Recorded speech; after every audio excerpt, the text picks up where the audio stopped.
green. So we can see some advantage for the seamers early on, but there are also some cracks on the pitch, so spinners will be in the game too.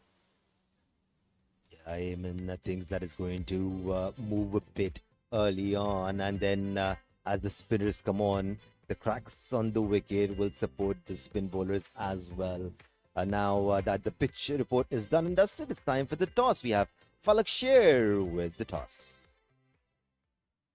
Good morning and welcome to the National Bank Stadium, Karachi, a venue of a huge significance in Pakistan's cricket history. And today's all-important match in the IMC Over-40s T20 World Cup is between two of the very important nations in the cricketing fraternity. It's the Proteas Masters taking on the Caribbean Masters. It's South Africa versus West Indies, and we are all in readiness for the all-important toss here. I've been joined by the two captains, Mr. Yasir Ditta captaining South Africa, whereas Mahendra Nagamotu, the former international West Indian cricketer, he's captaining West Indies, whereas Alias Khan is the match referee for today. Who's got the coin, boys? It's Yasir Ditta who has the coin. Give it a flip. Heads is the call, and it has come down as it's tails. So Yasir, you have won the toss. What have you decided and why? We'll have a bowl. We'll have a bowl. Yeah, early morning conditions. Looking at the other games, it looked like there was a bit of swing around, more so than in the second innings and in the second game. So hopefully we'll be able to take a bit of advantage of that and then chase well again. Well, you played a very close game against Pakistan at the same venue, and a game against Pakistan, we know that there are a bunch of some superstars in their side, can also give you a lot of positives, I believe. Yeah, absolutely. Look, it wasn't great coming out on the losing side in that game, but there were a lot of positives that we took out from that game, which we then implemented in the second and hopefully continue on growing from into this game and the rest of the tournament. Yeah. And what's your combination for today? We've got 4 changes that are coming in today. The names are leaving my mind at this moment in time, but yeah, 4 changes from the last game. Enjoy yourself. Have a good one. Thank you. Mahendra, you are batting first. Happy? No, I'm really not happy. We want to win the toss to bowl for us too. Most of the games we batted and for us and we lost, you know, so that's okay. So when we have to bat, we have to bat. We have to go and dig in. I don't think it has taken you too much time to get accustomed to the conditions, because I believe that there is not much of a difference in the weather conditions of Karachi to the weather conditions you people have back in the Caribbean. Oh, it's all the same, all the same. So if the condition is all the same, Caribbean and here, and you know, we have to just take it one at a time and play a good game. All right, Skipper Lawrence got hit quite badly yesterday. He's not playing for the concussion. How is he feeling? Oh, it's okay. Just have to stay out for a game or two. You know, like that's okay. And we have like players coming in and to fill his place. What should be the good total looking at the surface? Good total. The surface is very good in Karachi. I think it's 170, 180. It's a good par score. All right, have a good one, Mahendra. Thank you. So that's the news from the center. South Africa have won the toss, and they're going to have a bowl first. Right, you heard it from the center. South Africa won the toss and decided to bowl first, with the toss done and dusted, and Mahendra Nagamoto looking a bit dejected that his team will have to bat first. It's time for us to move towards the national anthems of both the teams.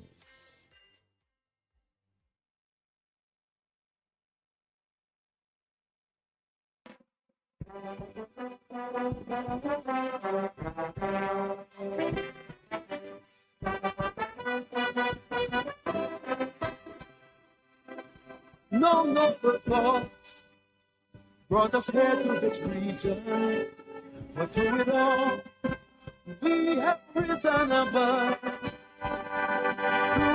Through the cloudy nights, flashing their willow and leather, these keepers of the flame must feel our undying love. The Caribbean nation is rising fast, a sunbeam cutting through a cloudy path. A passion fills the world like a raging fire. As the sun shines, you know we can take it Let every voice be raised. Everybody give praise.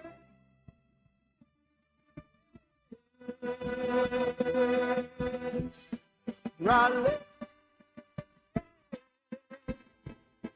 rally round the West Indies, now and forever. Rally, rally round the West Indies, now and forever.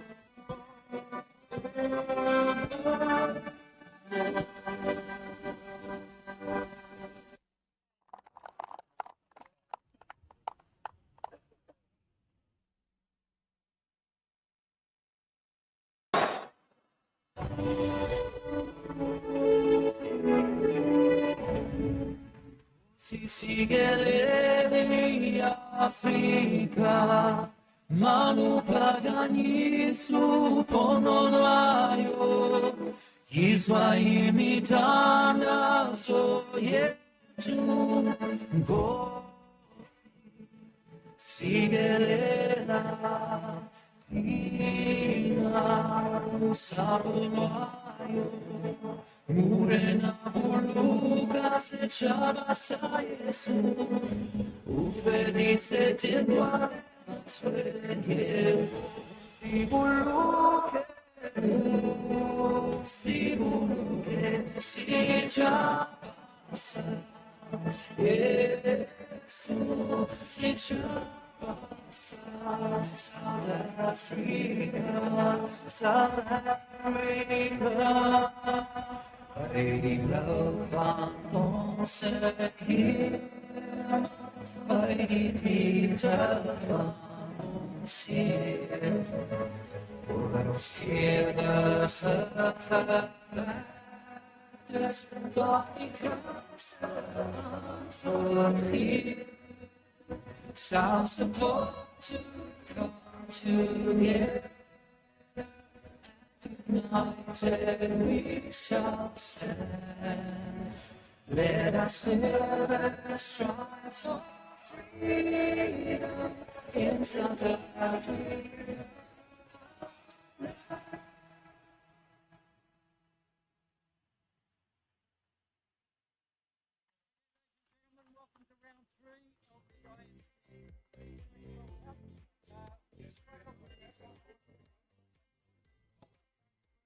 All right, South Africa are playing their third match in the IMC Over-40 T20 World Cup. I have Eamon Anwar here with me, who's super active. She was right at the pit side a while ago, and now here she is. Eamon, how are the conditions today? It's another cool, bright, sunny day.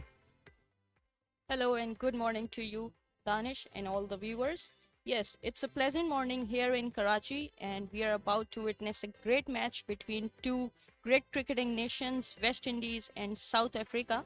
And they have been heavily relying on their seamers. So that's what I said on the pitch, that early on, whoever won the toss might elect to bowl first because they will get the advantage here, because we will see some seaming conditions here early on, and they would like to take advantage of those conditions. Absolutely. Yasser Ditta agrees with you, Eamon, and where exactly why they won the toss and elected to bowl first. Now, coming up the ranks, you've played a lot of cricket on this ground. You're very well aware of how the pitch plays. But so far, what we've seen on this ground is we've seen low-scoring matches. We've seen high-scoring matches. What do you think is going to be a good total on this track today, considering the strengths of both these teams? I have played a lot of cricket here in National Stadium, and I have seen changes here in the pitch. Early on, it used to be just like a batting paradise, as we have got the pitch in Qazafi Stadium. So it is getting changed day by day here in National Stadium, and it's going towards the slowest side. So we used to have high totals here, but now the total has been reduced to averaging around 140 to 160. We saw on this pitch early on, the first game was really low scoring, and we are playing on the same pitch again. So I'm expecting low total here around 140 something. Well, let's have the squads. As far as South Africa is concerned, Yasser Ditta, the captain, Yuan Furi, Werner Moolman, Jaco Castle, Mohammad Sohail Imran, Willie Hatman, Martin van der Merwe, Undi Mbane, Ryan Reeves, Stephen Hubert, and Reindert Strijdom. We can see the captain of Mahindra Nagamutu of West Indies team, and the whole squad is Antonel Atwell, Larry Babb, Asif Chand, the wicketkeeper, Vishan Lal, Richard Latif, Joel Lecoq, Devendra Maharaj, Raja Puran, Randy Ramaran, Zamin Amin. And South Africa won the toss and they have elected to bowl first. Yep. As you got to know a while ago, South Africa won the toss and elected to bowl first. Eamon was talking about the conditions here and how the pitch has changed. The more cricket that happens, that is played on these tracks, it tends to get slower and slower. So it all needs to be structured to perfection. How much rest a pitch gets before a big tournament, and that always has an effect on playing conditions, Eamon. Yeah, I think this is one of the pitches that is on the slowest side. But yesterday we saw some good pitch conditions because maybe it was Australian soil. That's why it was more towards the batting side. But this pitch would surely add advantage to West Indies because the pitch conditions in West Indies is quite similar to what we have in Pakistan. The Antigua, the Guyana, they are slowish pitches. They have like good spinners. They make advantage of the spinners on those pitches. But we have seen West Indies producing great fast bowlers. So we have to see the contest here. Yeah, exactly why the South Africans need a few more matches to get used to the conditions and acclimatize to these particular conditions. As you mentioned, West Indies are pretty much used to the low bounce wickets, whereas South Africans like the ball coming on to the bat and having more bounce to deal with. So some tweaking to do for the South Africans. Having said that, this is the second match they're playing here. I'm sure they've gauged how the ball is playing and they can fix their game accordingly. Yes, it's a good advantage to them that they have been given another match here in National Stadium. They are already aware of the conditions here. They lost against Pakistan here, but we saw some positives from them. You can see the umpires are going in. Peter Tate and Rohan Weatherspoon. They are the field umpires officiating today's match. The standard of umpiring has been exceptional throughout the tournament, not just on this venue, but the other two venues as well. We're having 4 to 6 matches being played per day, lots of action all round. Yes, 3 consecutive games. They are quite fit. I have to say that they are over 40 players and they are definitely fit and enthusiastic to come here and compete. And we have not seen anyone going down or slowing down. They come better than before each time they come in. Yeah, something about the Masters that they've played so much cricket, and now that they've been away from competitive cricket for so long, when they get to play, all the passion, all the enthusiasm comes out. But with that, they have a skill set which has been honed, which has been developed. There's a lot of maturity there, a lot of experience there, which we've witnessed. Yes, it's a wonderful opportunity once again to represent your country. You can play leagues, you can play league cricket all around the world, even whatever your age is, but you barely get to represent your country, and this is the opportunity. You are over 40 and you are representing your country here in Pakistan, and we have seen different these tournaments happening. Last year we saw it happening in South Africa and they are the defending champion, and before that it happened here in Pakistan. So it has become a routine now. Yeah, playing for the country, a feeling which not too many people are aware of, but you are, Eamon. You understand what it means to represent your country and wear the flags of your nation. I'm sure there is no other feeling like that. Oh yes, this is the best feeling in the world, and you want to be at your best. And when you want to represent your country, you want to show that. You want to show that why you are here, and you have to be. It's not just representing your country. It's like you are taking the responsibility of doing good there. So this is what really matters. Absolutely, and we've already seen some competitive cricket being played in the over-40s T20 World Cup 2025, brought to you by IMC. Antonel Atwell will be starting the proceedings for West Indies. He will be facing the first ball on the non-striker end. West Indies have sent Larry Babb. So these two would want cautious but good start. As you mentioned, there will be some movement early on. Jago Castle is the seamer coming in for South Africa. Looks super fit. He's absolutely ripped. Yes, actually he is, and his run-up, his rhythm, he is quick. He has been bowling really well. He bowled very well against Pakistan. And he's someone who gets some natural movement as well. I mean, even if the conditions are not supportive of seam bowling, he will still get some movement. So when that movement is available, he becomes even more dangerous. Yes, definitely. Let's play. We are about to see the first ball of this match. It was down the leg side, and there is a loud appeal. It is a bright sunny morning. The sun is out, so the moisture will be available for at the most 2-3 overs. And it will dry out pretty quickly, even though it's pretty chilly out there. That was a straighter delivery, no movement whatsoever there, man. Yeah, surely we didn't see anything here on the first ball, but we have to see how Jaco comes back again for his second one. Is he holding it across the seam? Maybe that's why we didn't see any movement in the ball early on. Yeah, he's trying to get in a bit of a rhythm here. Started with a straighter one, trying to settle himself in. Yeah, I believe he got a bit too greedy on the first delivery. He wanted to bring it away from the leg stump. This was a better line. I just don't get cross seam bowling with a new ball, Eamon, because when you have a new cherry in your hand, you need to use that seam. You only hold the cross seam ball when you are low in the confidence early on, because with the new ball you want to swing. But when you want to settle in, you hold it cross the seam most of the time. And this was pitched outside off stump, cut it away for dot here. Good fielding there by the point fielder. Yeah, it all comes down to control, I presume. Because as a bowler, you wouldn't want to give away extra runs early on, at least. So once he settles down, you would target those moving deliveries. And better from Jaco, but not so good from the fielder there on the fine leg.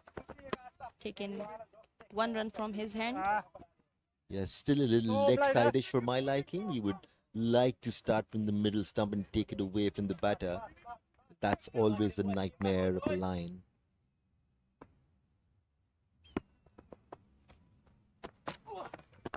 Good ball this time. This is the length he has to hit with the new ball, and we saw some shape, slight outswing here in his bowling.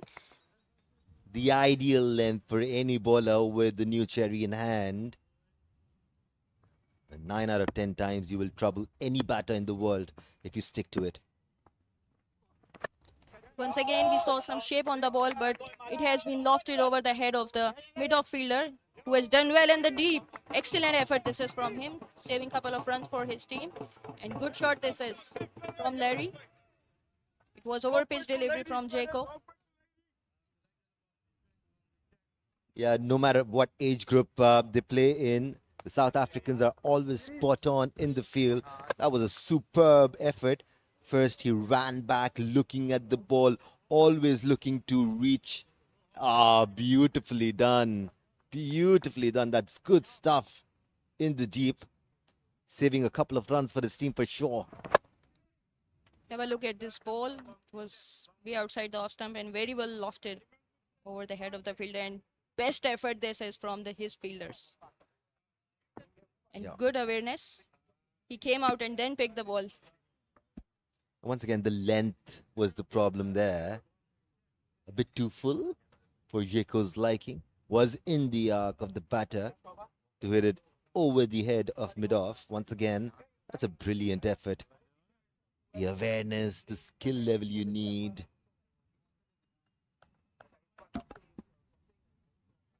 So both Antonell and Larry off the mark. 1 and 3 respectively. 5 of the first over for West Indies.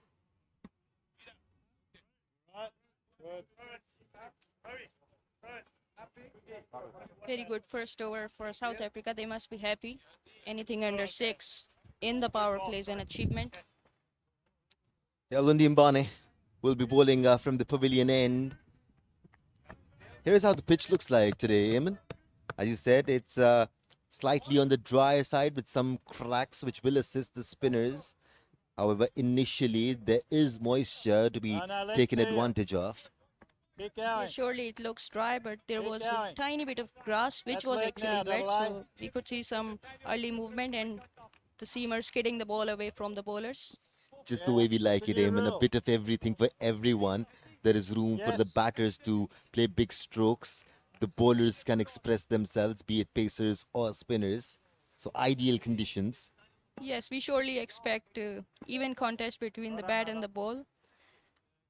And we want to have some good T20 cricket. Mbane bowling with a slip. So expect some movement out there.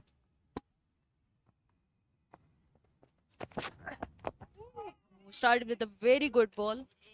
An actual line for an outswing bowler. Started off with the middle. Slight movement in the air. But I hope he was wearing helmet there to face a fast bowler. Very nice bowling this is from him. Straight away on the mark.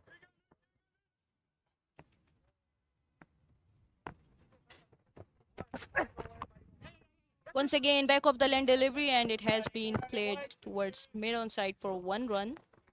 Yeah, West Indians are renowned for being super courageous and brave. Especially these players are from an era where they used to bat without a helmet against players who used to bowl at 140 plus. Can you even imagine doing that, Eamon? I can't. I can't imagine standing against Courtney Walsh without a helmet. How can you do that? Or someone And like they did Dennis it. Lilly, who used to get good bounce from good areas.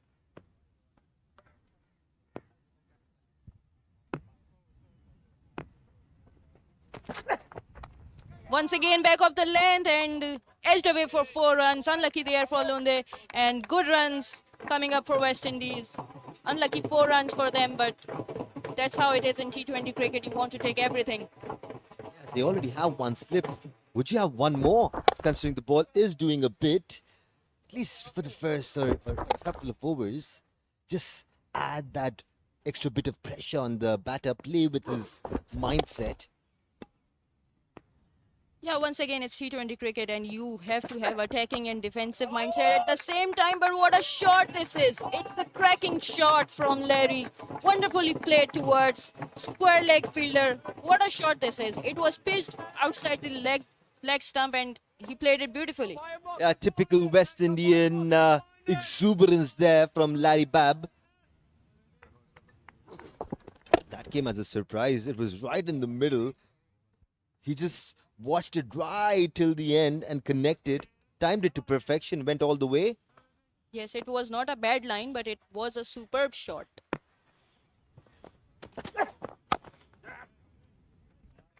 Well placed. It was back of the length once again. He has seen his pockets. They will get a couple of runs there. Yeah, that was simply a push on the back foot. He is gifted. He's a sweet timer of the ball. And he seems to be finding gaps as well.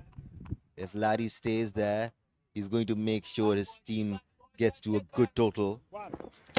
He looks like that kind of a player who cannot be kept quiet for too long. Good chase by the fielder there.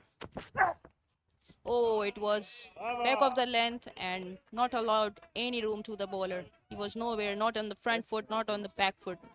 Missed it completely. Very well bowled. It's 2 overs gone, 18 for none.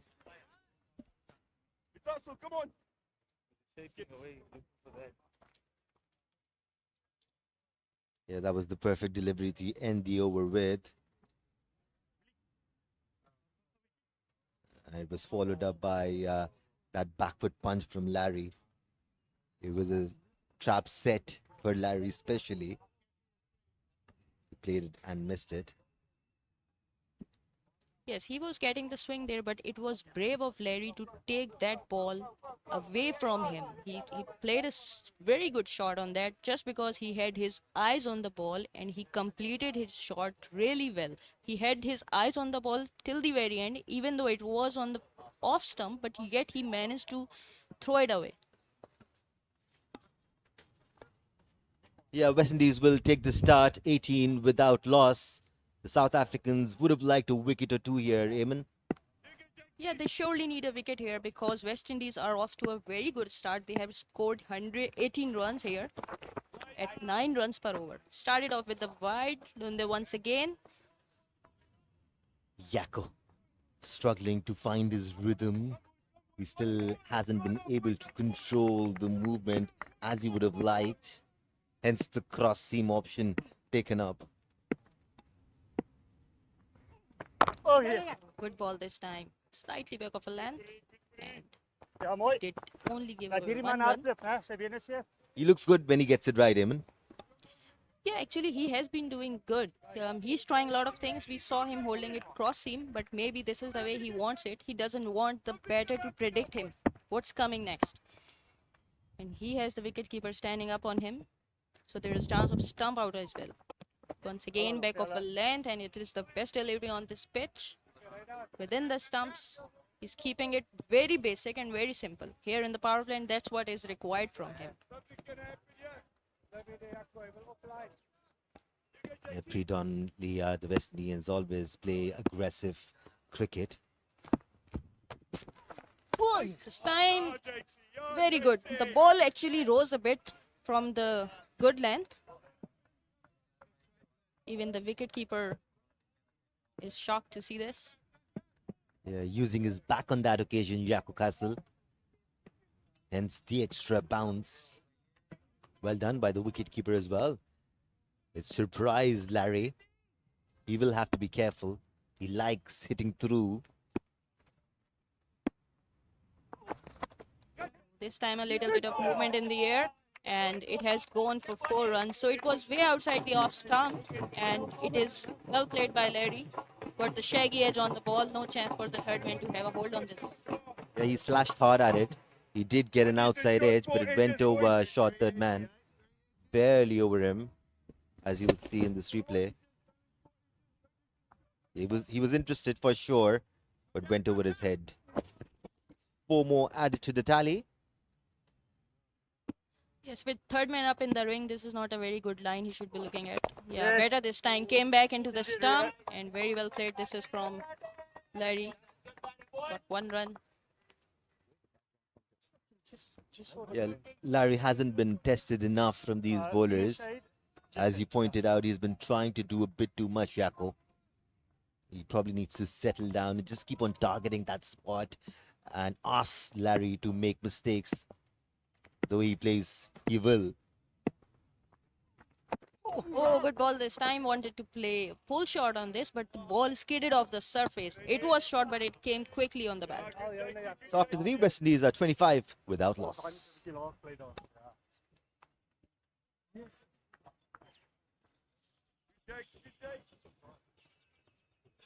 I'm sure you're enjoying the IMC Over-40 T20 World Cup.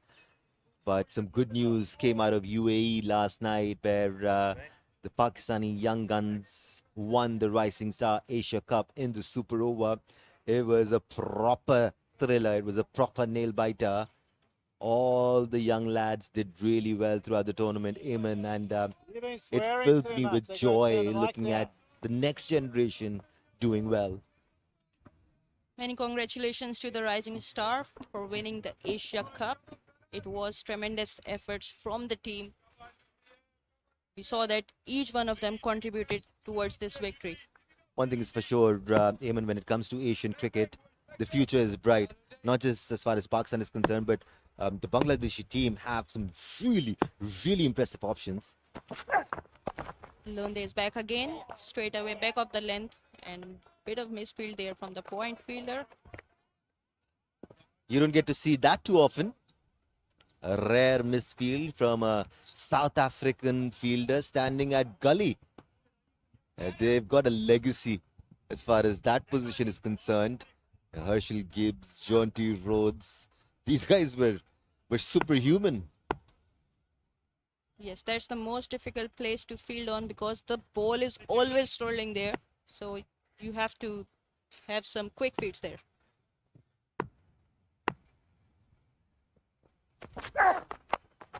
This time short pitch and chance, and it has been taken. Wonderful grab this is. What a good day for him. He just missed first ball and then he got it. Jobert. Hubert, absolutely amazing. Superb reflexes from Hubert. That was hit well, sweetly timed. It was a bit too short, and he held on to it. Not the most difficult of the catches, but it came to him at a quite decent pace. So Anthony Atwell has to depart, scoring 3 runs off 8 ball. Couldn't score any boundary here. It's 26 for 1. So, Eamon, I was about to ask you, which fielding position did you prefer to be at? Were you a good fielder? Yes, thankfully I was a good fielder and I always wanted to field on the boundary because I was good with the catching and chasing the ball. I did not like fielding in the ring, but I could do that. Yeah, I didn't really mind the position I fielded at, but I used to love to dive. I mean, back when we used to play, we hardly had grassy grounds. I was diving all over the city on grounds with sand in it, with stones. I've had laser surgeries in both my eyes because I used to dive on the road. Randy Ramanan coming on, number 3. Have a look at this ball. It was short pitch, tried bouncer there because he was not wearing a helmet, wanted to scare him, and he ended up playing a cut shot straight into the hand of the fielder. It was quite low. So a very good grab this is from him. It was there to be hit. It was short, it was wide. Unfortunately, he ended it playing it straight to Joubert, who did nothing wrong.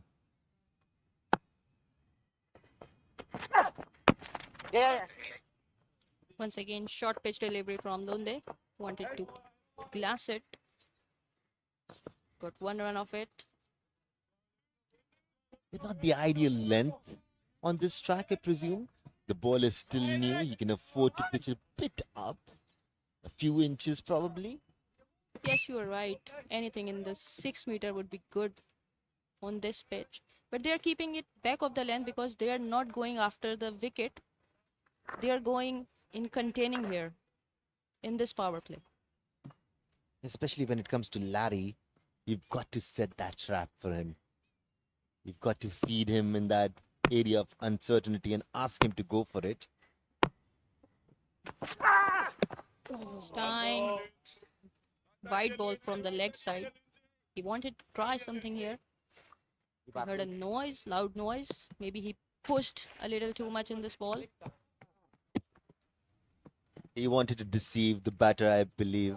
It wasn't the quickest of the delivery. So he probably wanted to put the batter into 2 minds.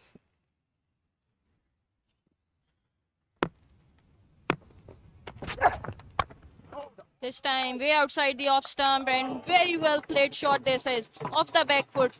Picked the length early and threw it for 4 runs. Talk about timing it to perfection. How well did he hit that? It flew off his bat right from the middle, stand and deliver. 1 bounce for a 4. Whoa, he's strong. Yes, it was a beautiful looking shot.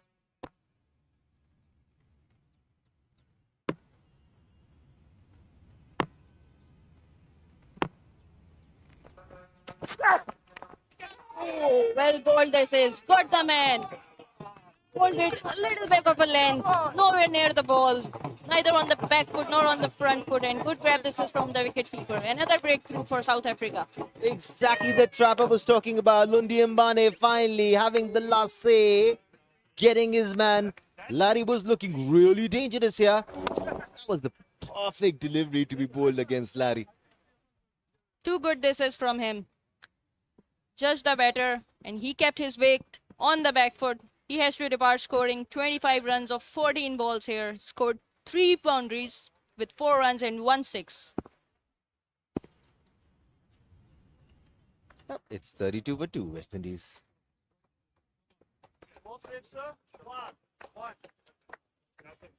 Now this is going to be interesting, Eamon. I would love to see how the West Indian batting lineup goes about it. They've already lost 2 wickets. Will they transition into a period of some calmness here? Just try to build on an innings, see through the new ball. It's still doing a bit, still moving.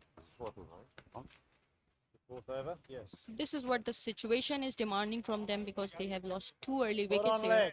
But they have to keep it going. Vishan Lal is the new batter in. He's a right-handed batter for West Indies. He can take his time. Have a look at this ball. Beautiful ball this is. Back of a length. Nowhere near the ball. Edged it slightly. Straight into the hands of the wicketkeeper. Yeah, it was clear that Mbane had a feel of what Larry was trying to do. Here he comes. Once again, similar delivery from him. This time into the batter. Took 1 run off it. It's 4 over gone. West Indies are 33 for the loss of 2 wickets.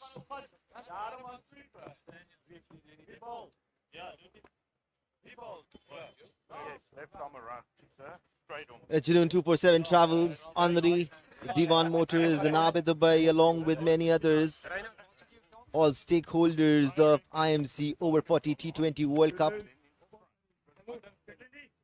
Nana Zabad, Arcadians, Shahid Afridi Foundation. Events like these cannot happen without the support of all the stakeholders. And what an event this is, Eamon.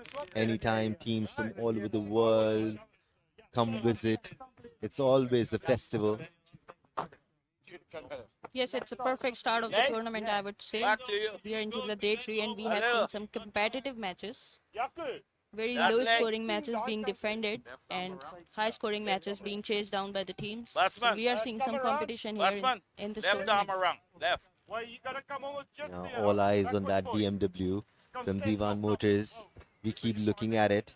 Reindal Stridum. First change from the far end. He bowls tight lines, good lengths. Likes keeping batters quiet. So he has got 2 fielders outside the ring, deep mid wicket and long on straight away. Typical field set for an off spinner bowler. We have to see.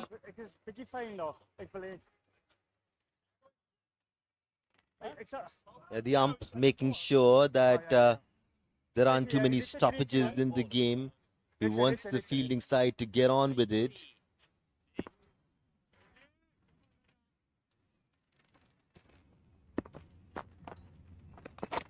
Wide. So, Evan, tell me something. Why do spinners have their tongue out when they're bowling? I've seen so many of them. I have never noticed this, but he started with the arm ball. Once again, full pitch delivery from him. There's a protection there. Single has been stolen from them. Yeah, both the deliveries leg side-ish for my liking. Once again, you would prefer bowling middle and off. Left arm around 5.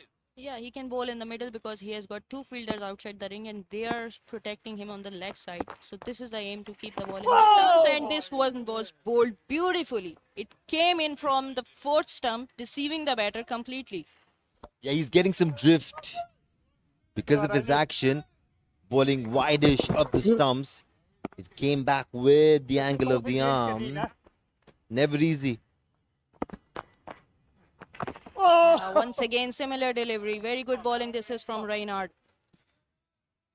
And no turn on offer whatsoever. Quickly, However, the guys. line and length are immaculate. Doesn't look like he's trying to turn here. He's trying to use the new ball and trying to bring it into the batter.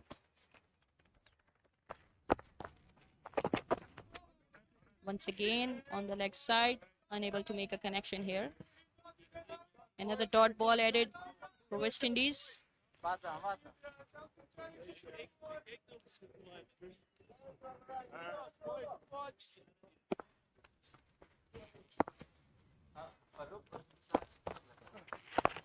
This time full toss from him, but couldn't hit it hard. Missed his line and length completely. Lucky that the batter didn't avail this ball.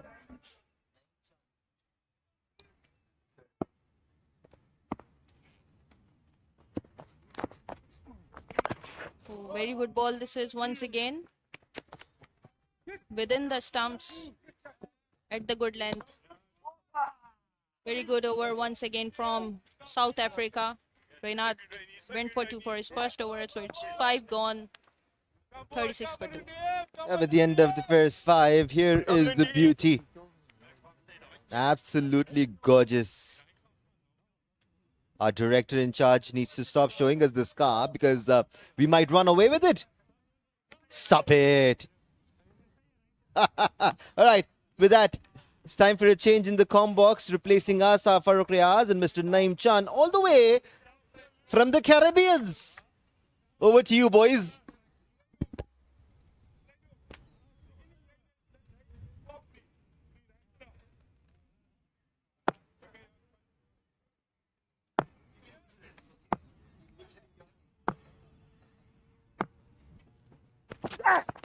Thank you very much, Danish and Ethan Eben Anwar. Smash down the ground, lovely drive, desperate. Both the fielders at mid-on, just kept watching the ball. It was struck so nicely, timed it well. What a start of the new over. It's Randy on 6 now. He's picked up his first boundary. Pitched up and played it desperate. Beautifully played.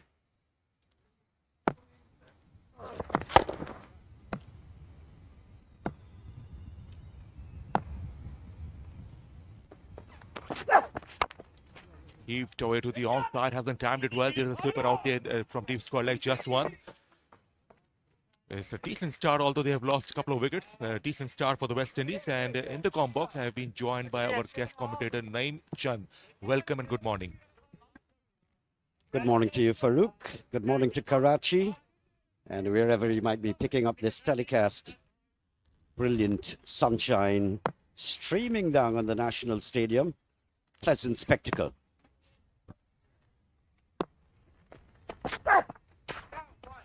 Wanted to pull it away, wanted to pull it out of the park, and this seems to be part of plan because there's a man at deep square leg. He tested the batsman with the bouncer, and luckily he missed it. But the intention seemed to be pretty clear. They want to get boundaries on regular basis.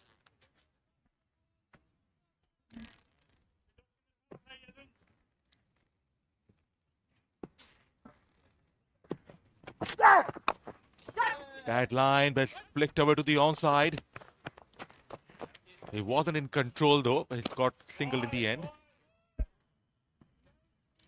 There was a lot of deliberation in the West Indies camp, discussing the power play, how to approach strategizing last night, this morning.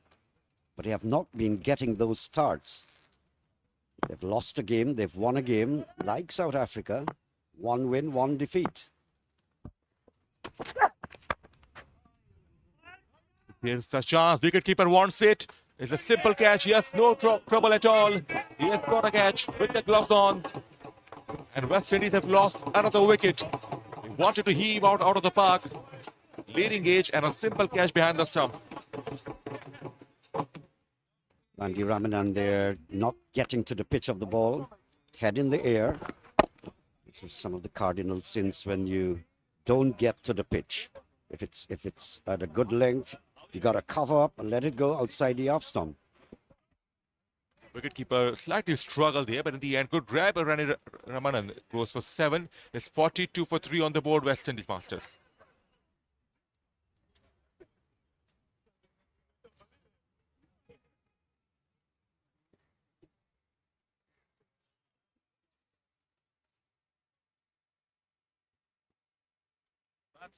Batsman here, gentlemen. Let's go. Having your usual little conference there. South Africa, they need to win this game.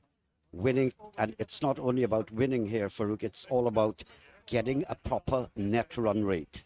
This can come back to haunt you. Honestly, we're bringing a quick on now. Actually, similar positions, the two teams. One win, one defeat. And yesterday, the West Indies losing their game against UAE, 139 for 5. The West Indies, UAE, 141 for 5. And South Africa, they beat Canada by 10 wickets yesterday. The West Indies did well in 2023 when they came here. They were the finalists, if I'm not wrong, and they were the second best side. And they want to go with brisk pace, but somehow they have to be selective in shot selection. It was a bad shot he played across the line, got the leading edge. And in the end, a simple catch. They have to be careful. They want to capitalize the opportunity of the power play. Asif Chan, wicketkeeper, batsman. Left-hander, he's going to take strike. Oh, is there a chance? Big shot for leg before. First delivery to the left-hander who just came in, Asif. It's a close call, but it wasn't close enough. So dot ball to end the over. The batsman survived. Lundy is getting the ball to move appreciably, Farouk, if you notice. And as you mentioned, I think it was you earlier on that if you can bend your back, you can deduce something from this pitch. The good thing about the weather conditions across Karachi has been pretty bone dry. And so the pitches, apart from preparation moisture, there's not much more. You can get it either way. It can cut. Both sides can benefit. In this case, I don't know if you're surprised that South Africa elected to field first. But teams seem to be more comfortable in chasing, and they get some assistance off the pitch because it's a morning time. That's the power play highlights. And that is how they started the lovely shot of the morning, the flick of the wrist, typical Caribbean style shot for a maximum. And then goes backwards one, matched hard but straight to the fielder. And then outside it, behind. And then the last bit there. An easy catch for the wicket keeper. Back live now. Before finger goes up straight away. The left arm spinner has struck it with the first ball of the new over. He tried to play across the line, and simple decision to make for the umpire. I don't think the umpire had any hesitation whatsoever. Instinctively raising the finger. The West Indies somewhat with their backs against the wall a little bit now, in some problems. They've got to get all of this and reconstruct an innings, which means at some stage or the other, Bishandal, of course, going out there for 2, at some stage or the other, they may have to change course and consolidate a little bit to get through those overs. One of the very important things about limited over cricket, especially T20, is to consume or to bat out all the overs. Very, very important.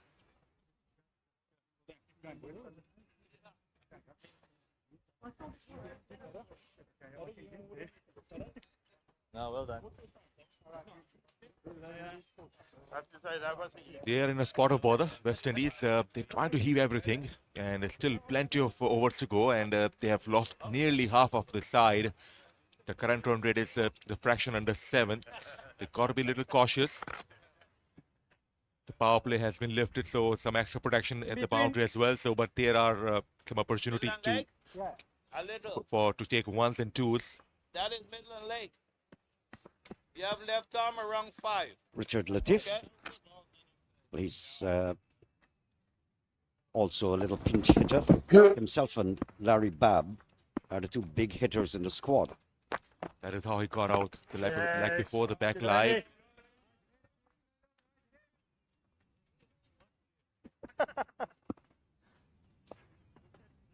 They've got some work in their hand, all cut out for them.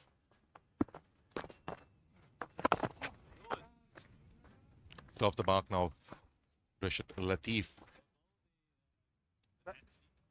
Whoever's played with across the line has paid the price. So in any form of cricket, it's always suggested to go play with a straight bat. And there's always a high risk shot if you go across the line, play with a cross batted shot, and you most occasions you become the candidate for the leg before as well. Just a little bit surprised here, Farouk, that the South Africans, with all what you're seeing on that screen there, 43 for 4, that there was maybe not a little more aggression in the field, just putting on some psychological pressure on the batsmen. Battle sweep swept away well. It's a good placement. Fielder couldn't get there. He was well away from to cut it off. Valuable boundary for the West Indies. Shot, it was going down the line, down the leg side. Got the treatment it deserved.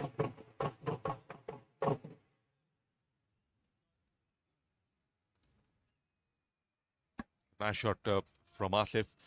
The left arm spinner against the left-hander.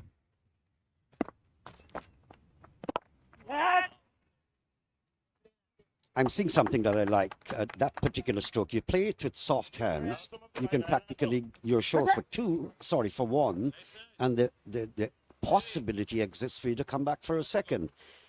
When you look at international cricket and describe the big stage, you see people like the Tendulkars and the Laras and all the big bats, the Azams. They know exactly how hard and how much pressure they want to put into a shot. Stop right. The fielders are at the edge of the boundary. You can play with soft hands to convert ones into twos, and 7 gone now. West Indies 48 for 4 on the board.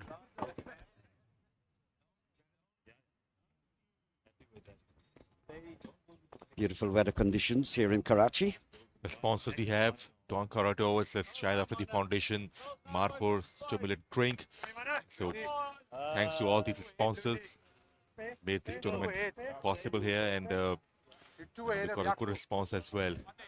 Teams of different corners of the world are participating, and it's we are into the 3rd day now, and it's match number 5 here in National Bank Stadium. I'm very interested looking at the approach of the South Africans. They've got the West Indies with 4 wickets down, not reaching 50 as yet.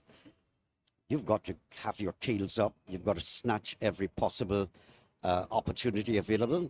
Nathaniel, there's a new bowler. It's going to be operating. And from a West Indian perspective, if you're not going to go on an onslaught, not getting the boundaries, it's very important. Tickle in the gaps, rotate the strike, have the scoreboard ticking. Yes, absolutely. Still plenty of overs to go, and they have to build a decent partnership. Still, they have a chance to get to 150, 160 mark, but they have to be a little sensible. The ones and twos are always on, and then you can gradually apply pressure on the Proteas.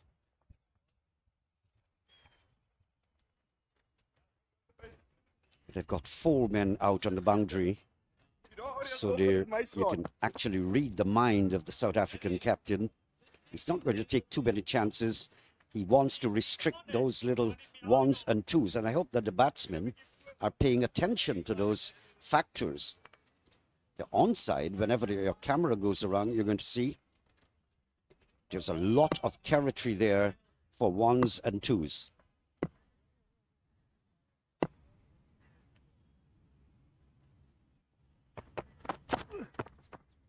That should be a wide. Some pace back on from South Africa. Howard operating over the wicket from the pavilion end with a slip on. It's interestingly still they've got a slip on. They still believe there's some assistance off the pitch, and certainly they will try the batsman to drive or cut outside the off stump to create some sort of opportunity for a solitary slip fielder. Plenty real estate out on the onside, so Nathaniel will be well advised. He's had a slip, it's now being removed, and there are lots of fielders out on the offside, so you've got to attack that off stick close as possible to the left-handed off stump.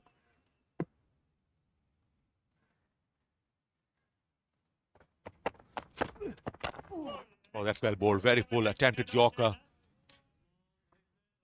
So targeting the base of middle and off stump, and well played in the end.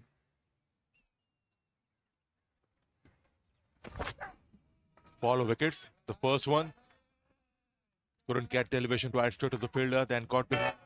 A big deflection, and then I problem. Didn't have glasses on, but again, Nick and gone, no doubt whatsoever. Massive deflection. Wicket number 4 down now as Howard has got the breakthrough. Regulation catch behind the stumps. West Indies in trouble. That was a beautiful delivery, absolutely beautiful. Just swaying across the left-handed batsman, just on a good line, middle and off stick going further away. And it was at that perfect length where he did not know or could not commit on the back foot or the front foot. He was in absolute no man's land. Of course, beautiful delivery, just scraping that outside edge. Asif Chand goes for 5, 49 for 5 West Indies. Now that scoreboard doesn't make for good reading. 49 for 5. It's a lot of repair work if they can, but the South Africans are not going to let up. They're going to keep attacking. They're going to have their tails up, seize every opportunity. The speed gun just showed 135.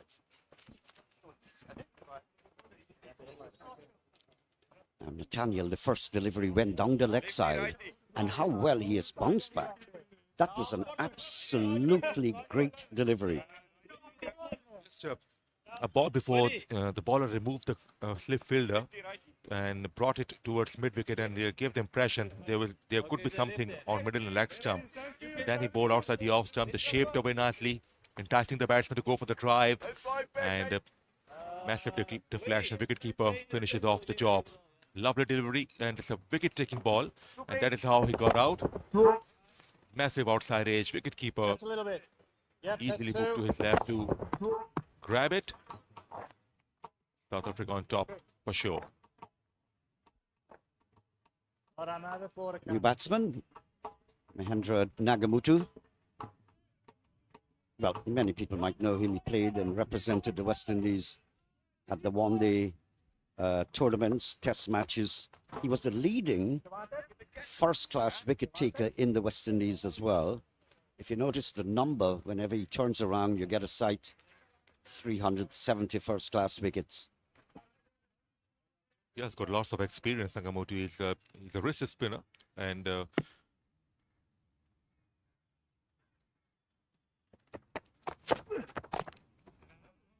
be watchful here. Nagamoto has to show some batting skills at the moment. His side needs him desperately.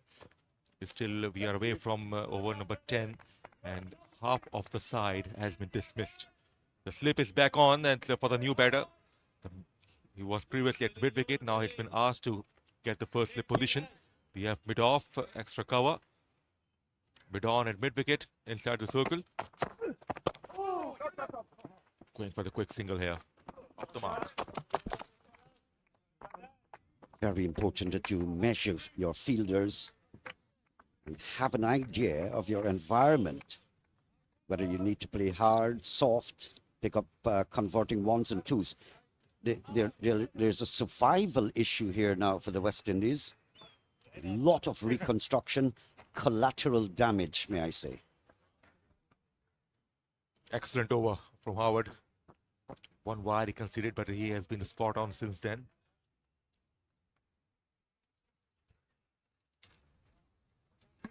When you look at the current run rate, it's not too bad. 6.52 in over number 8 is not bad. What is bad is that you've lost 4 wickets.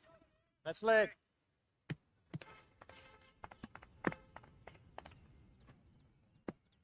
It's got a long run up. Howard, the right-hander, back on strike. Richard. Well bowled, beautifully bowled. Lovely channel from Howard, and he had no clue whatsoever, Richard Asif.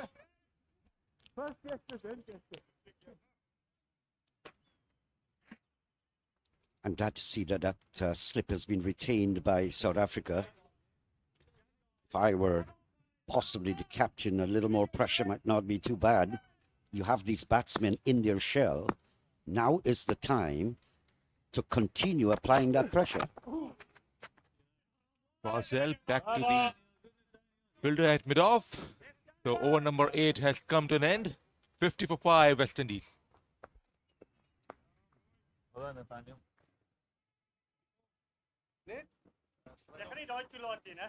For the weather conditions have been absolutely gorgeous.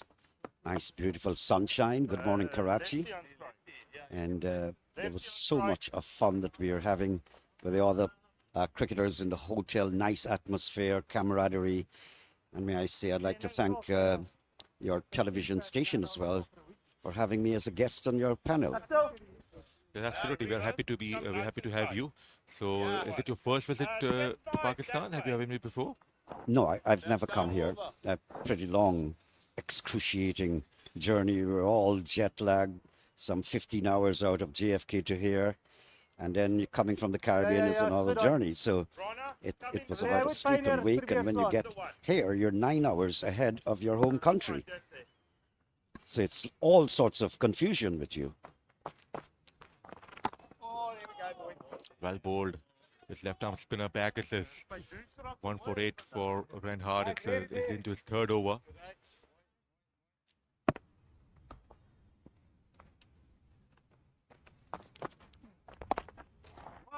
That's the idea. Working it around the corners.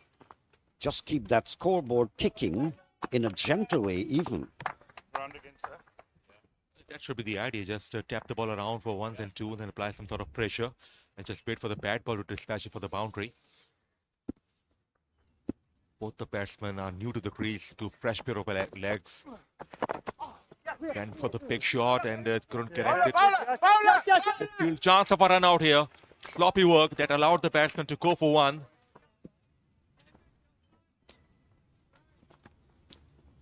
I'm not casting stones here on the South Africans, but I've seen some awkward fielding by many of the teams in this T20 over 40 World Cup.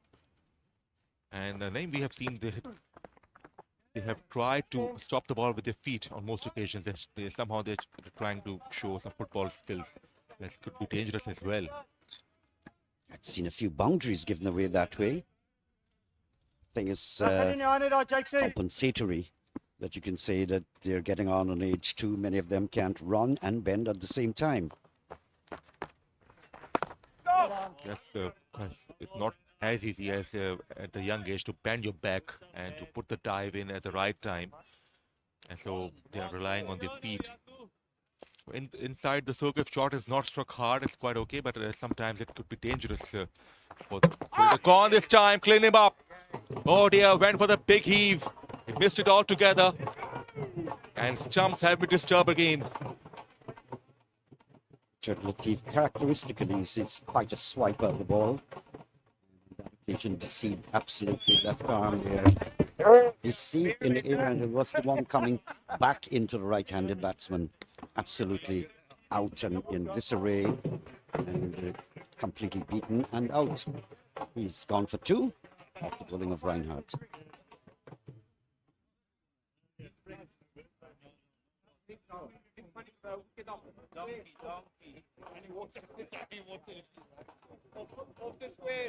Well, it's not funny. We were just talking about bending your back and running at the same time. And I went to a briefing with the CEO of IMC, Mr. Sterling. Good morning to you, sir. And I was hearing stories of introducing, adding to the format, over 60, over 70, possibly over 80. There's a little grin on my face when I heard that.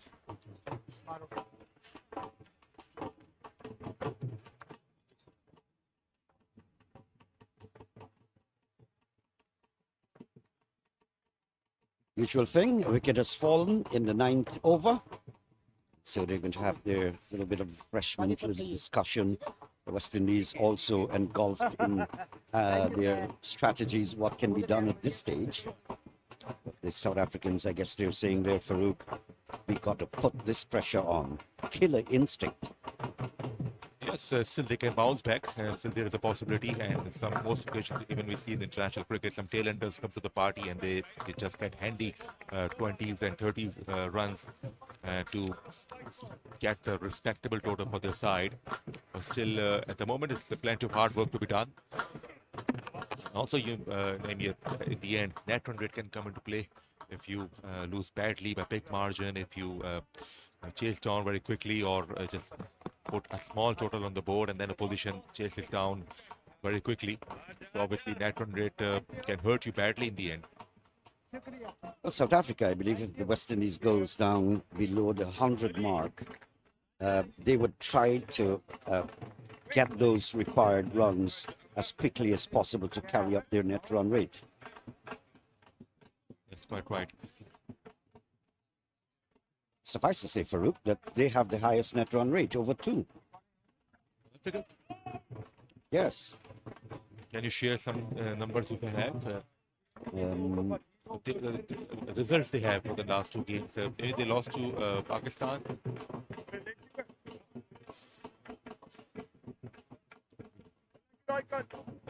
After them, Pakistan, 1.5. The rest are struggling just below that 1 mark. This is what happened to Richard Latif. He was absolutely deceived. Nice flight. Plenty flight there. And just lunging forward, looking for a big shot from outside that line of the off stick. The ball came back, just took the off stick off. Some of the high risk shot attempted, and most of the players of the West Indies, what we saw, they are attempting the cross batted shot. And always a high risk shot, and he paid the price for it.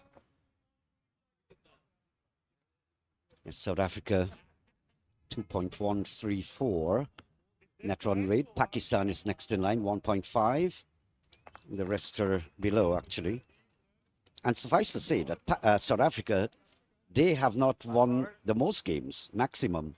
The people that really won the games are the UAE, Pakistan, and USA, 2 out of 2.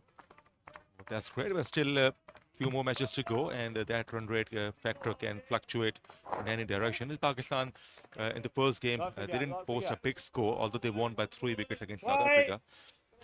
But yesterday they put a massive score on the board.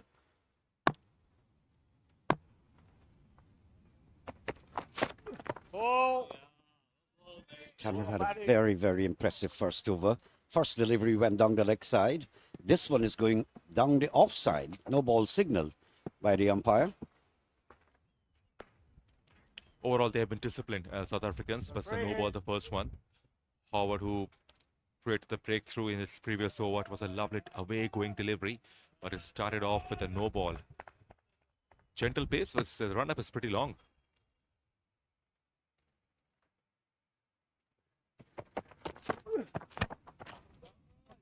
Midon has a chance, not quite. The ball hasn't reached the boundary, it's coming back for 2. But actually, that would have been a free hit because of the no ball that was sent down by Nathaniel. So Nagamutu had no qualms about going in the air.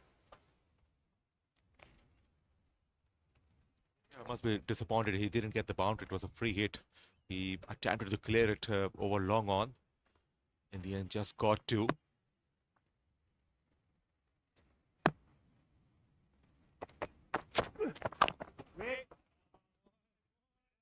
The South Africans are very, very fit. I had a look at the Sri Lankans also, Farouk. They're staying in the same hotel. And these guys are trim. Look at Nathaniel. Look at the pace at which he's bowling and the length of that run-up at age over 40. Yes, so some of the players are still very fit, very lean and strong enough to make an impact. Oh, extra bounce. That hurt him. Hit on the grill, I reckon. Yesterday's game against the UAE, the West Indian captain was struck just under the eye. Had to go through the normal concussion. Here is Nagamutu fending. I think he was caught in between minds, and in the end just flinching, trying to shove the ball away, even with his hands. He was struck. Nothing short in the end, and that has got a blow, and thankfully he's all right. Umpires too concerned, do show some concern and inquire about the Now, the condition best of off the here. player, if he needs any medical attention. But he seems to be okay now. Extra ball, but tapped away, steered away towards the deep third for one. Nathaniel is getting this ball to rise appreciably on this pitch. And so the batsmen have got to be careful. Once he's on target, in line, You're and on good middle. length, he's going to give you problems because of the pace that he has. Keep going. That's middle and leg. He can test the batsman with extra bounce as well as he did with a couple of balls ago. The right-hand batsman back on the strike. There's a man at cover now with a slip on. Deep fine left, deep square leg in the position. So the batsman can be tested with extra bounce with short pitch stuff. Good ball. It's just coming back to apprise you with what's happening with the West Indies captain. He had to go on concussion tests, of course, MRI, CAT scans. They found nothing seriously wrong with him. He was struck under the eye, but he was prohibited from playing today. So he's not in the 11.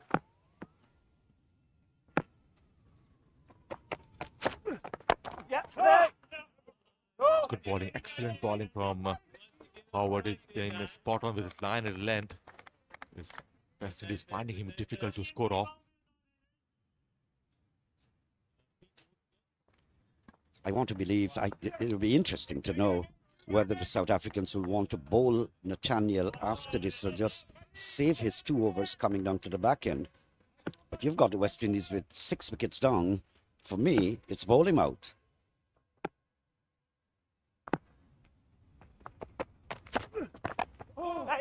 Drives well, square drive. 2 men are converging and they should come back for 2. So 10 gone, 6 runs of the last over. It's 59 for 6 West Indies.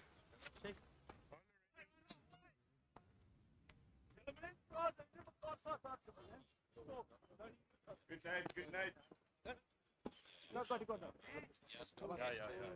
T20 game for the list. Good last overs. Yes.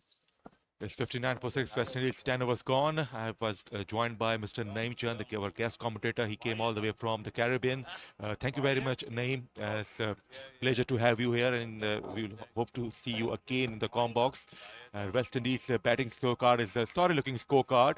Only one batsman is into his 20s, and it's a real struggle for them.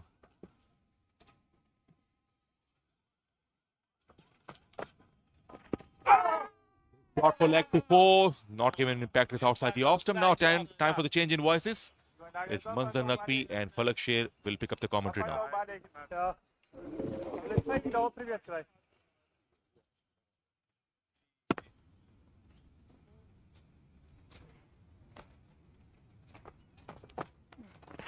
Yes. Rainy.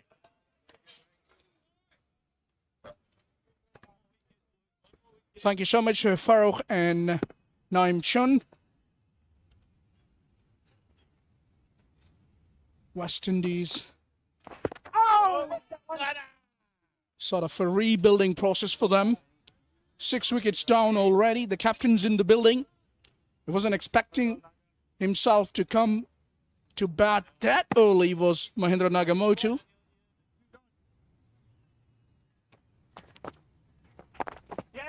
And he wasn't quite happy as well at the toss when I was talking to him earlier on this morning. He wanted to have a ball first, but lost the toss. And now in a dire straits, in hot water, in my opinion. And I've been joined in the com box by Manzar Naqvi. Good morning, Naqvi. Left arm around. Good morning. Good morning, everyone. Left ear or left arm around. 2. A deep trouble, West Indies, at the moment. They've already lost wickets. Just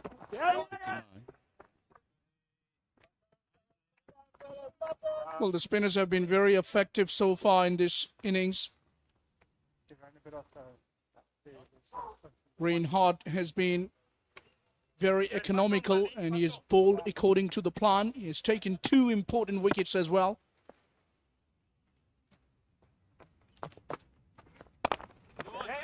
Off the back foot works it nicely, and this is what is the need of the time for the Windies at the moment. The Caribbean Masters just trying to steady the ship.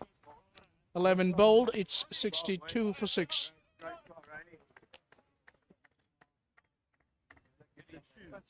South African bowlers was very good yesterday at Karachi Gymkhana when they bundled out Canadian team for just 64. And today they are showing the same way.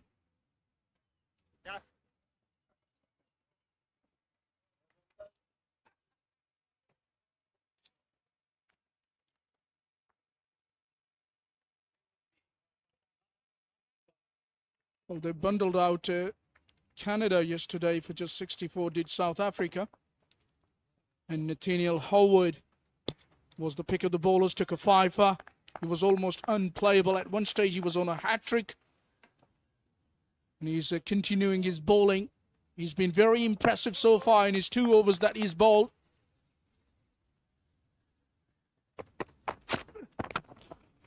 Another good delivery to start off the 3rd over by Nathaniel Howard. Howard was a bowler in the early 2000s for South Africa, who was... I remember that boundary which was struck by the great Inzamam ul Haq straight down the ground. Nearly took his head off with that drive. What a hitter of the ball was Inzi.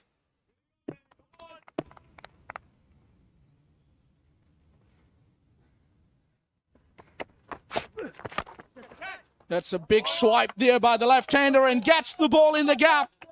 A welcome boundary for West Indies here.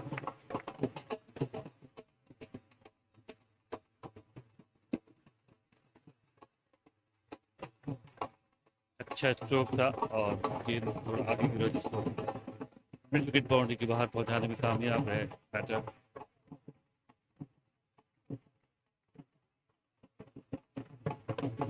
Well, the pace was on offer on that occasion for Mahendra Nagamotu, and he was quite happy to put that away. Has extra protection now, Nathaniel.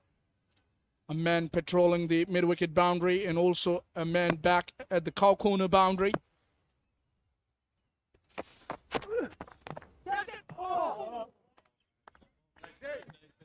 Good delivery outside the off stump. Was fishing for it, was the batter. And he was talking about Howard.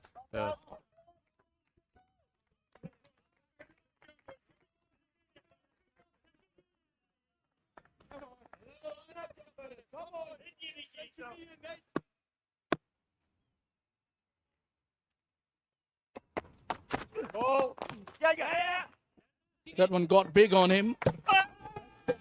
Hits the bullseye at the non-striker's end. It's a big appeal, but the umpire says them all to just calm down.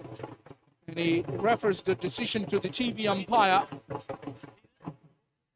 अच्छी दौड़ और बड़ी कुछ फहम appeal है मेरे ख्याल में कि यहाँ से तो ऐसा दिखाई देता है कि शायद पहुँच गए क्रीज में. बड़ा तेज रन लिया. आप लगा नहीं कि ये ओवर 40 के बैटर्स हैं जो इतनी तेज रन मार रहे हैं. बहरहाल देखना होगा. He wasn't even in the frame because these direct hits are very tricky. Always touch and go, but this time it was a clear decision, easy one for the TV umpire to make. There you see the red light switched on to declare the batter out. 7th wicket down here for the Windies. They are in a spot of bother. खुद से wicket गवाई है. हालांकि अच्छा खेले थे. ठीक शराकत कायम होने लगेगी लेकिन एक तेज रन लेने की कोशिश में अपनी विकेट गवा बैठे जॉली कॉक. 3 रन बनाकर आउट हुए 2 गेंदों पर. 3 गेंदों पर आधा. 66 पे 7 West Indies.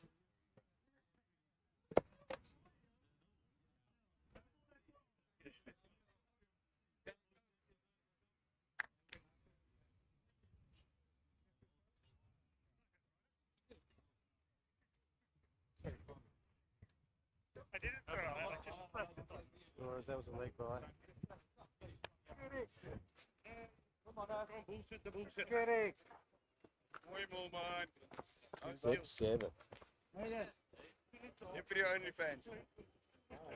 Beautiful aerial view of the National Bank Stadium there. And it's the same surface that they're using, which they used a day before yesterday. And it's quite a tricky surface. Earlier on, you can sense that the ball might do a little bit. There's a little bit of grass, a few cracks as well. You're talking about the surface, and the pace is not, coming on the bat easily. And the other thing is, Zamin Amin is the new coming batter. He's over 60 years of age, very experienced cricketer. Literally represented America, did Zamin Amin. He's been their coach as well. He's there because of this. Hits the bullseye. Great glove work there. अच्छा run out किया क्योंकि संभलते संभलते भी उन्होंने गेंद wicket पे दे मारी और उसके नतीजे में 7वां नुकसान उठाना पड़ा. Now it's a freebie. It's a free hit. Free hit run out. So it's going to be a license for Zamin Amin to go big, because take a look at that. Nathaniel on that occasion stepped over the popping crease, and clearly it was a big no ball. और पहली गेंद पर उनको इतना बड़ा मौका मिल गया कि आते ही फ्री हिट मिल गई. जहां चाहे जैसे चाहे खेल सकते हैं और जितने चाहे रन हासिल कर सकते हैं, लेकिन कोशिश यही होगी कि मैक्सिमम रन्स बनाए इस गेंद पर. पहला बॉल भी है उनका. Yeah, he can release the pressure, because there is a lot of pressure on the West Indies at the moment. And he is their most senior player, Zamin Amin. उस हिसाब से तो पहले ही गेंद इनको बाउंड्री के बाहर पहुंचाना चाहिए.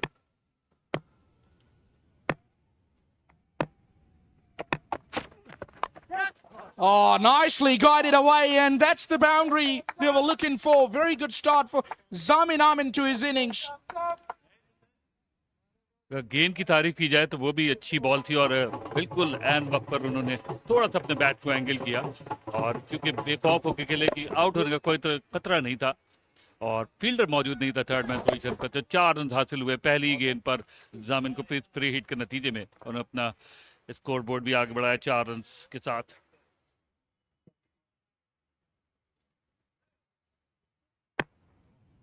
Does represent USA in the West Indies, does Zamin Amin. Now they have a slip in play, which is good.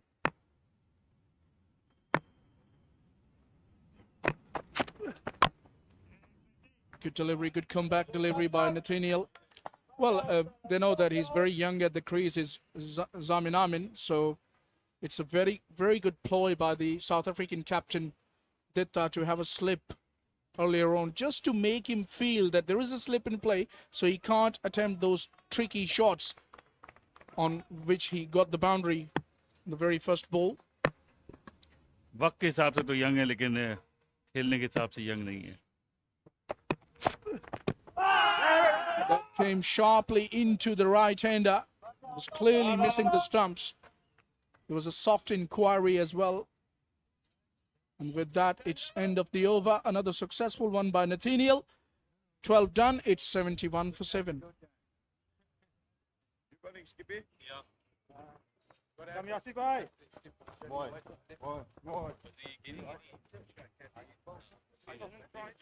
To the right. She take my spot there. Well, Nakvi, it's not going to be that easy for the West Indies to play their quota of 20 overs from now, because they've lost too many wickets. And they have still plenty of overs to go, 8 overs to go. So they can afford to play sensible cricket, just to weather the storm, study the ship, look for the gaps, work the ball in the gaps, milk the spinners, and wait for the loose ball to come, and then try to hit the boundary, the old boundary, as they say. Yasir Ditta, the captain himself, introduces with the ball into the bowling attack. नहीं, और जैसा कि आपने कहा कि जामिन बड़े तजुर्बेकार batter हैं, तो कम से कम 4 ओवर तक इन दोनों को खेलना होगा, चाहे वो रन सिंगल की सूरत में लें या डबल की सूरत में। बहुत ज़्यादा एग्रेसिवनेस दिखाने की ज़रूरत नहीं है फिलहाल अगले 4 ओवर तक। It's a good delivery. Pace off. Now, this is the way to go for the spinners in particular.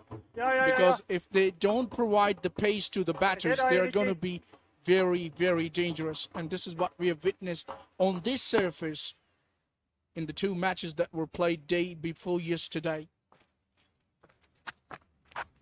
Yes. Now, that's going to be a go-to ploy by the captain.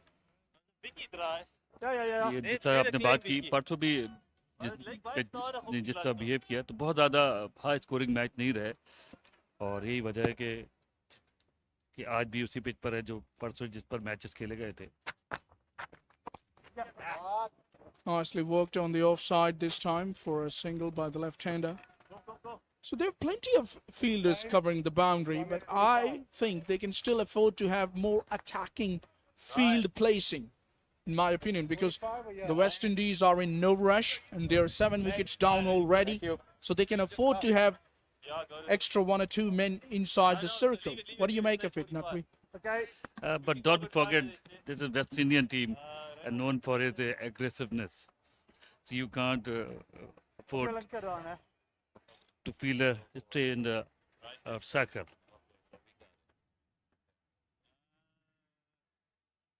Yeah, he's behind. Can't afford to play the waiting game in cricket, especially in the T20 Isles. You got to be at least 1 step ahead of the opposition all the time. Only then you are going to be a challenging side, a competitive side, or a dominant side.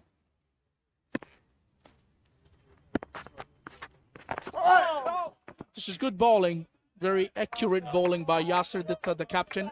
He's vastly experienced and he's got very good leadership skills. That's why he's captaining the South African Masters. The off spinner. Oh, that one came back sharply. That one turned a mile and it beats everyone to the boundary for 4. That was a vicious turn. बहुत अच्छा ball था, break भी हुआ, जिसकी वजह से wicket keeper न सिर्फ बैटर बल्कि विकेट कीपर भी नहीं समझ सके, और कुछ सिस्मत रहा कि बाउंड्री भी हासिल हुई बहुत देर के बाद। तकरीबन ऑफ स्टंप पे बॉल पड़ा था और बिल्कुल लेग स्टंप पर गया।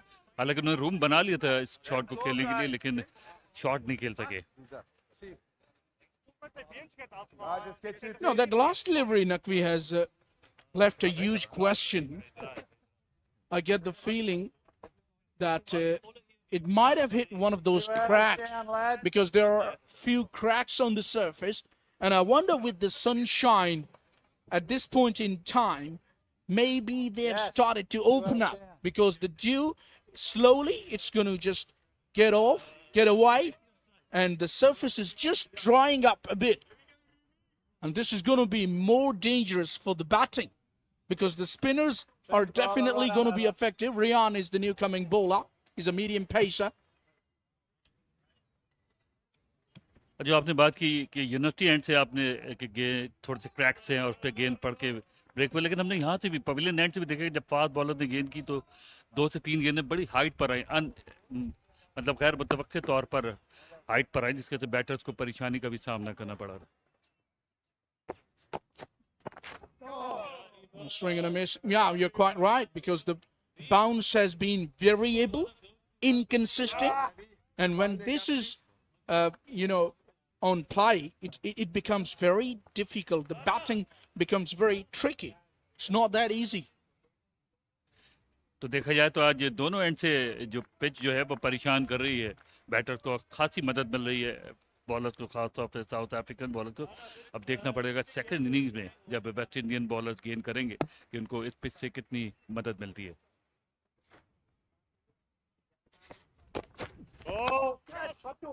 No ball immediately called by the umpire. Worked away nicely. Good work in the deep. Diving to his left and stopping a certain boundary there. But no ball is not going to help their cause. Rian stepping over there. Questioning from the umpire. And yes, that's clearly a no ball there. Good decision by the umpire. It's free hit also. Well, the law is that some part of your heel has got to land within the popping crease at the point of delivery. And he clearly on that occasion landed beyond the popping crease. That's why it was a no ball. It's a free hit now. Swing and a miss. Wildest swing by Mahindra. He's the captain of the side and he knows the importance of a free hit. Scampers through for a bye there. Well, I tell you what, they've got a couple of very good spinners. Have the Windies, Zamin Amin. He's a very good experienced campaigner. The captain himself, Mahendra Nagamotu, is a wrist spinner. Previously, he represented the West Indies as well at international level. So I wonder if they get to somewhere around 100, 110. Even that is going to be a competitive one. Who knows? It's cricket.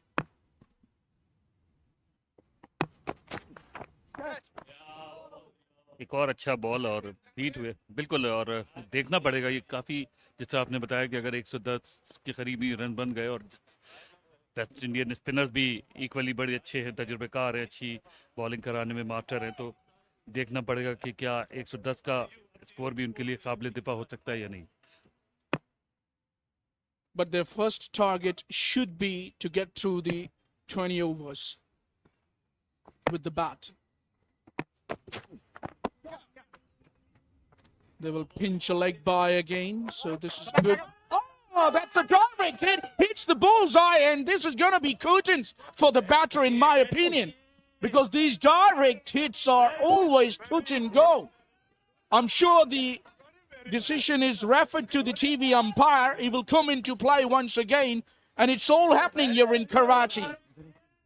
बिल्कुल बिल्कुल relax हो गए थे और run बनाते और शायद उन्होंने तवज्जो नहीं की कि फील्डर थ्रो भी कर देंगे और तवक्को भी नहीं कर रहे थे और अब देखना पड़ेगा इंटरेस्टिंग फैसला होगा ये.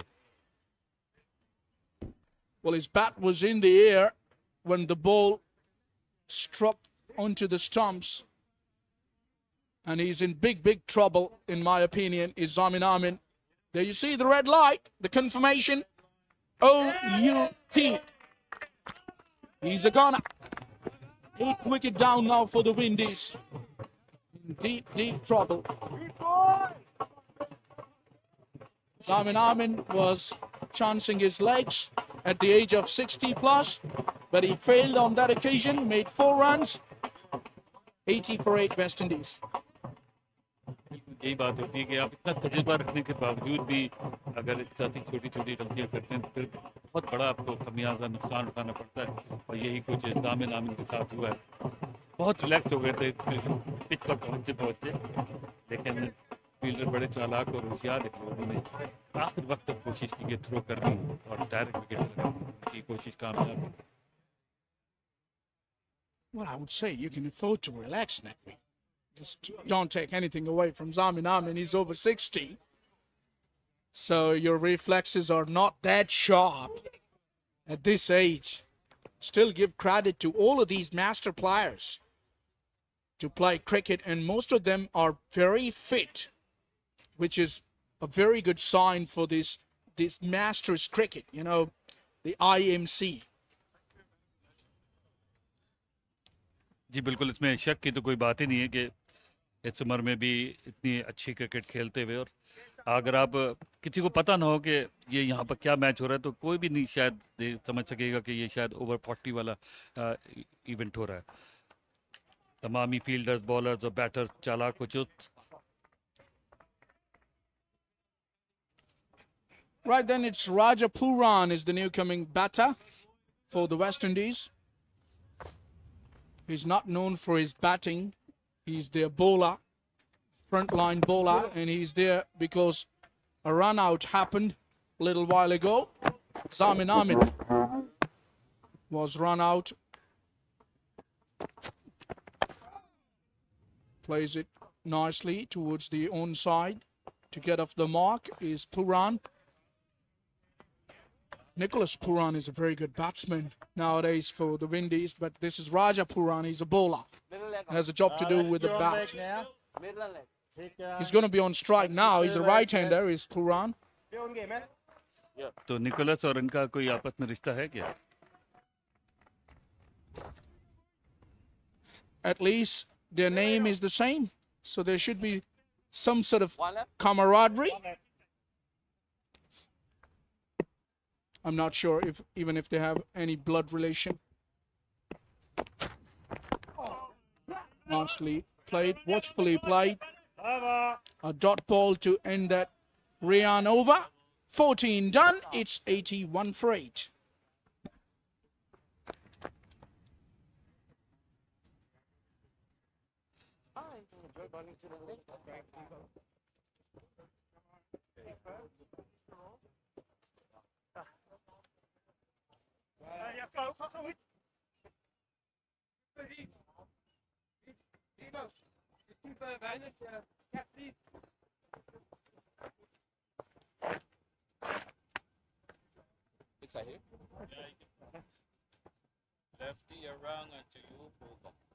So you see the bowling effort of the South Africans so far.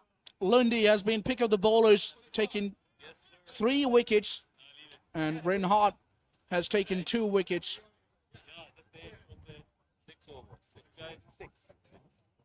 14 finish.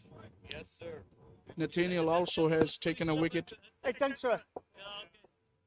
Plenty of wickets down for the Windies. The captain is playing sensibly, I would say, considering the situation of the match.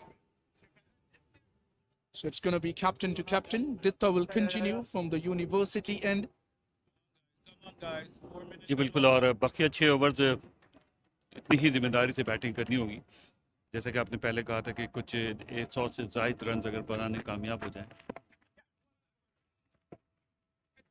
तो शायद कुछ fight हो सकती है, और क्योंकि West Indies के पास spinners अच्छे हैं.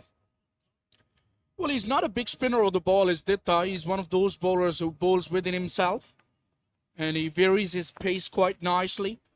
So he knows his limits. He's very economical, very accurate, and these type of bowlers can be very handy at times. Come on, come on. Take it. Let's go, let's go. What's the left? 120, 130.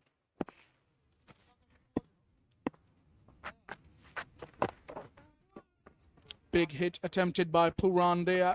Will earn him a single. Takes a lot of time on his bowling mark, does Yasser Ditta, the captain.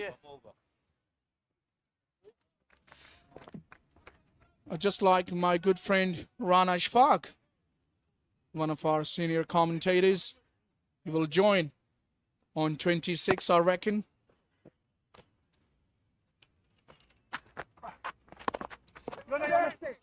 लेकिन हमें south African batter हैंटम और मुलमन को भी नहीं भूलना चाहिए. परसों जिस तरह उन्होंने पाकिस्तान के खिलाफ बैटिंग की, और एक ऐसे मौके पर जब बिल्कुल मैच एक तरफा हो गया था, मगर सिर्फ 3 रन से शिकस्त हुई इनको इन दोनों की बैटिंग की वजह से. A big swing. Had that been connected, that would have been a maximum, but not to be. Because he went across the line there, Nagamoto.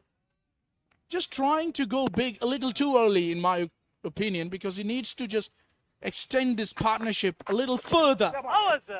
Still plenty of time left. 5 overs to go after this one. No, man. Straight. बिल्कुल, और आपको अभी सिर्फ इसी चीज़ पे concentrate करना होगा कि आप सिंगल रन बनाए, डबल बनाए, और जहां लूज बॉल मिले वहां पर कोशिश करें कि आप बाउंड्री लगाने की कोशिश करें. अगर एक अच्छी गेंद पर भी आप ऐसी बात है बाउंड्री लगाने की कोशिश करते हैं तो फिर आप विकेट गंवाने के अलावा कुछ नहीं हासिल कर सकते. Beautiful camera and a beautiful production of Geo Super under the supervision of Atif Moeen, Rehan Siddiqui, Farooq Suleiman, and that is cut away in the gap, and a much needed boundary here for the West Indies. And take a look at that, West Indian umpire saying over. I like that way of his describing the over.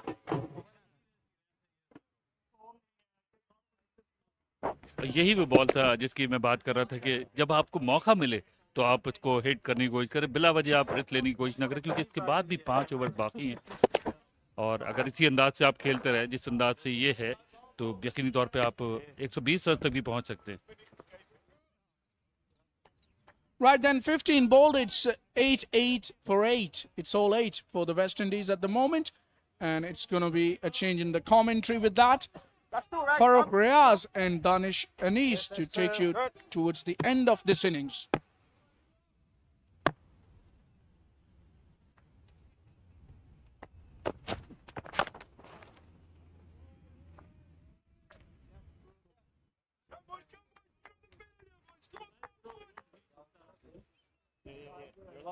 Thanks a bunch, Falak Sher and Manzar Naqvi. It's 88 for 8. West Indies in a spot of bother here.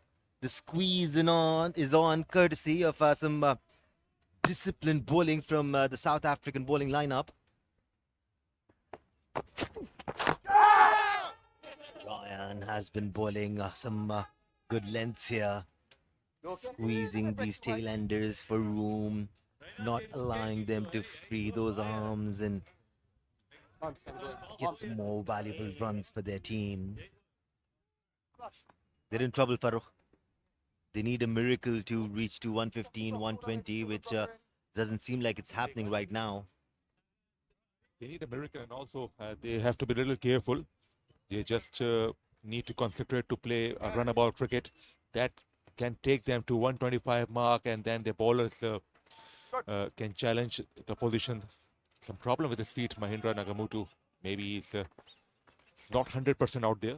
Yeah, he got hit by an in-swinging Yorker from Ryan, who isn't bowling at express pace, but they still hurt.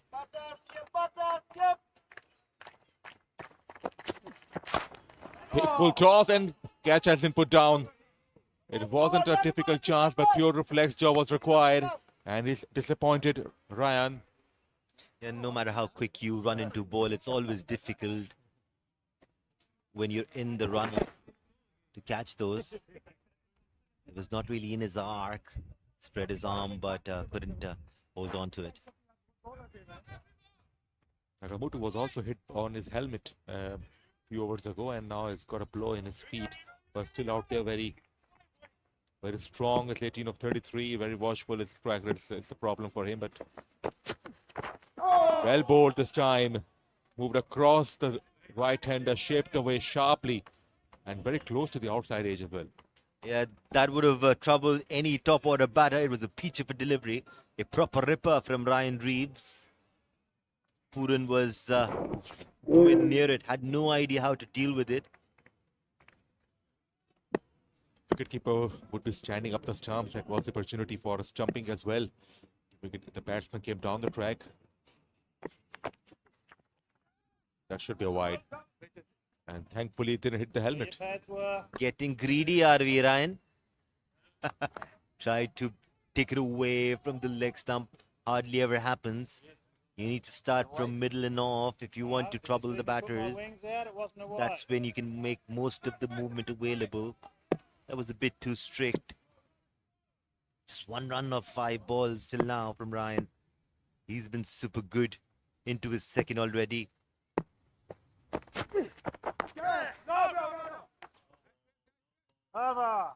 And that's the end of the 16th. It's 89 for 8.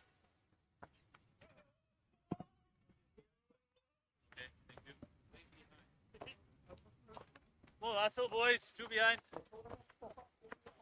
The South African bowlers have been spot on today, Farooq. Especially the way Lundi Mbane was bowling. It was exciting to watch. Let's go.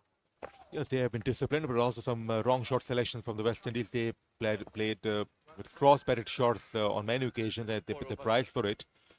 And 17 bowling now. not very often we see the straight-batted shot or playing the ball through the line or straight down the ground. Some wrong shot selection really put them in trouble. He can come back for 2. He has a chance. They should come back for 2. Oh, sandbag.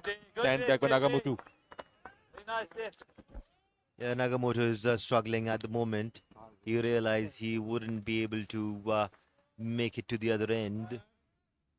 Yasser Zitta, the captain from South Africa, has been exceptional. Just started his third, just giving away 8 runs. Guys. But that's how it has been this morning. South Africans on top.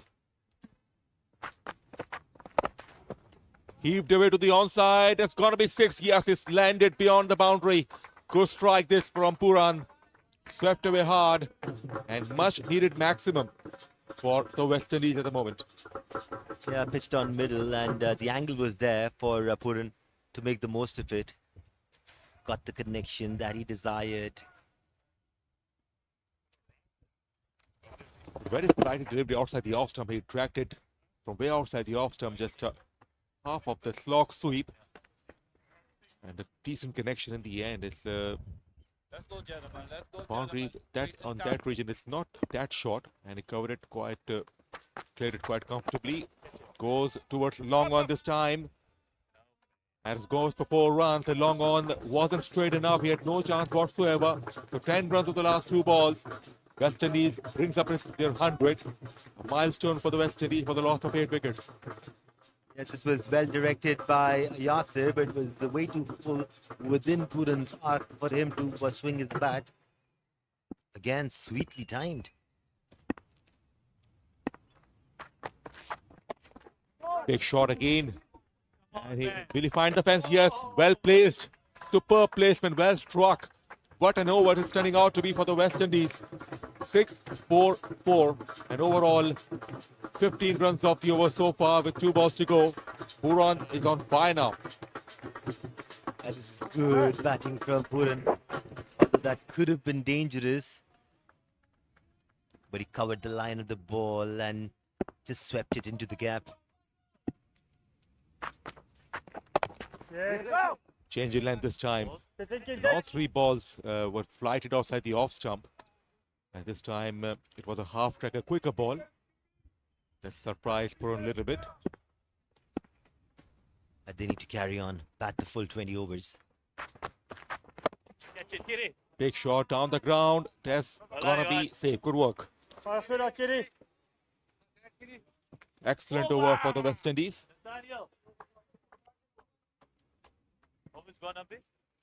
17 gone, 105 for it.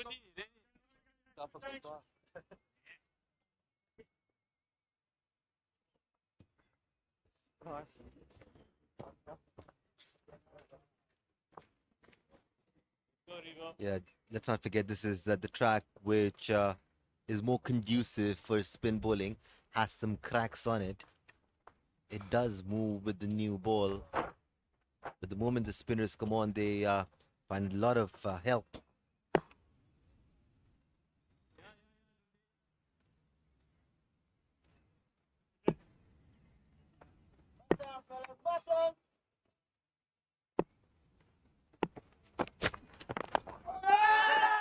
Big shot for leg before. Chance for an out as well. Lot of things are happening in this delivery. Umpire has been unmoved. I was really close if you ask me, Farooq. It was very, very close. He was certainly hit in line. It did pitch in line as well. Yes, there was movement, which is probably what saved him. I am missing off for sure. That's a good decision.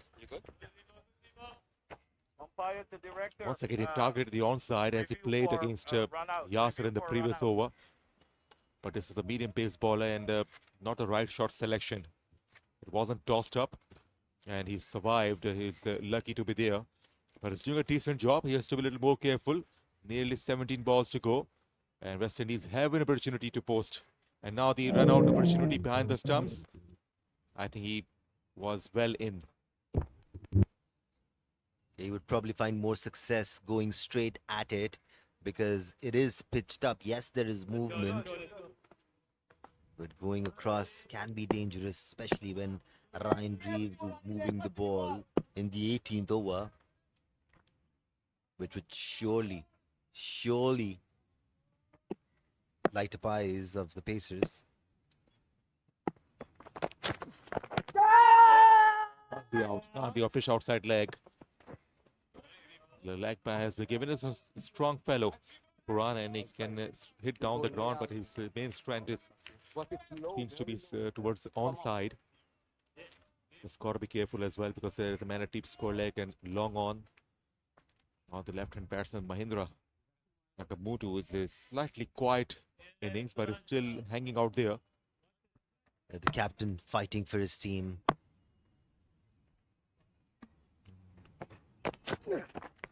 Outside the off stump should be a wide. We have to wait for the umpire signal. In fact, he chased it, and Nagamutu didn't like it. That was good. For sure. Another good call from the umpire. The bowler's now getting some sort of advantage now because the batsman was chasing, so they need some sort of relief in fast-paced cricket. Leaped over to the onside. There is a protection out there. So it's important for the West Indies perspective as Puran gets maximum strike. Yeah, the intent seems clear from Mahindra Nagamoto. That huge back lift. He wants to go big at it, but Ryan Reeves hasn't allowed both these batters to execute their plans.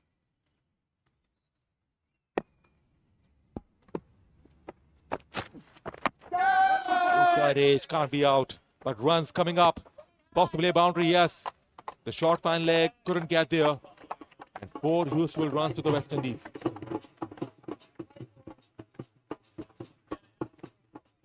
The art of sneaking it for a 4. Puran seems to be an expert at it.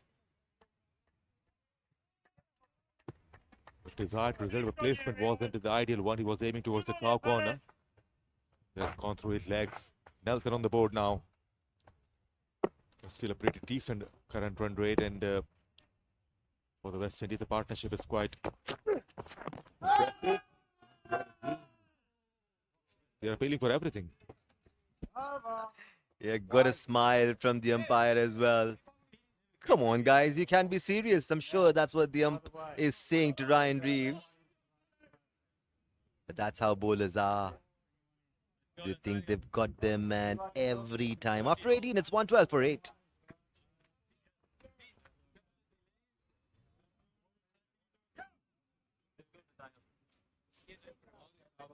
Let's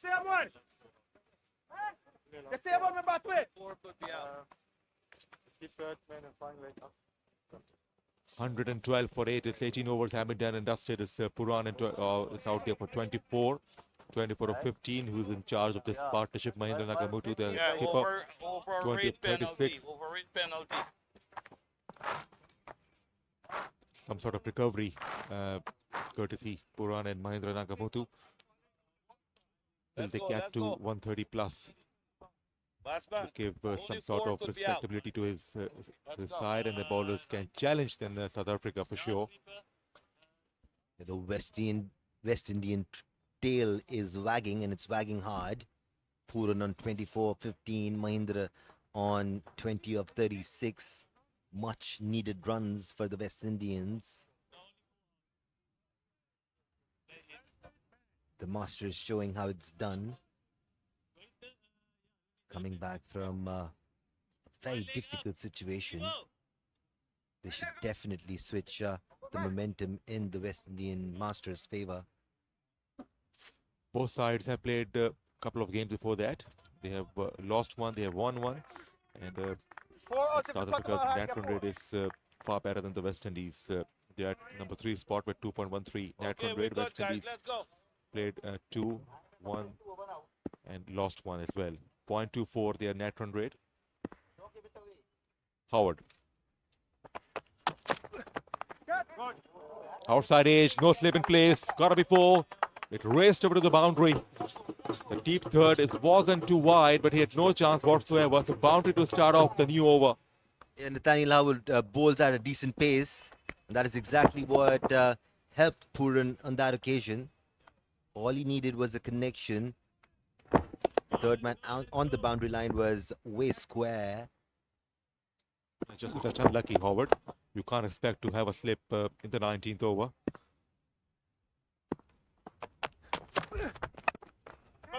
Leading edge, he has been deceived. Chance for mid-off fielder. Will he get there? And well taken. Good catch. What a grab. He kept running towards its left. In the end, a decent grab. Howard has got the breakthrough. 9 down now, West Indies. Nathaniel Howard continuing the demolition here. What a catch that was from the South African captain Yasir Ditta. Ran back, kept his eyes on the ball. Never easy under the sun. It's a bright sunny day. Yes, he has the glasses on, but these are never easy.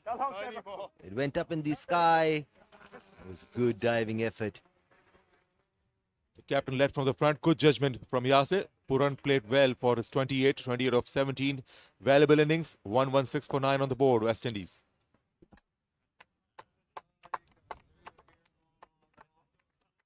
And Nathaniel Howard has been exceptional for the South African Masters. Took a fifer yesterday against Canada. Already has 2 to his name today, giving away just 20 of his 3.2 overs. This is good stuff. Yes, he bowls at a decent pace, but it's the line and the length that's super impressive. Wings are nice. Important wicket at this stage. That brought number 11, Davindra Maharaj. Puran could have done a lot of damage, but he was deceived with a slow one. That is why he is here. The scramble seam comes into play, and he was deceived. Mid-off fielder Yasir covered a lot of ground. Excellent catch in the end. Come on, Maharaj. You will have to play like a king today. Still some balls remaining to take your team to a respectable target. Soon was quick for 10 or 15 or 10 or 12, 10 or 12 runs can be the game changing for the West Indies. But they are on a verge to be bowled out. 9 down already. Wait. False start from Nathaniel. He will reload that.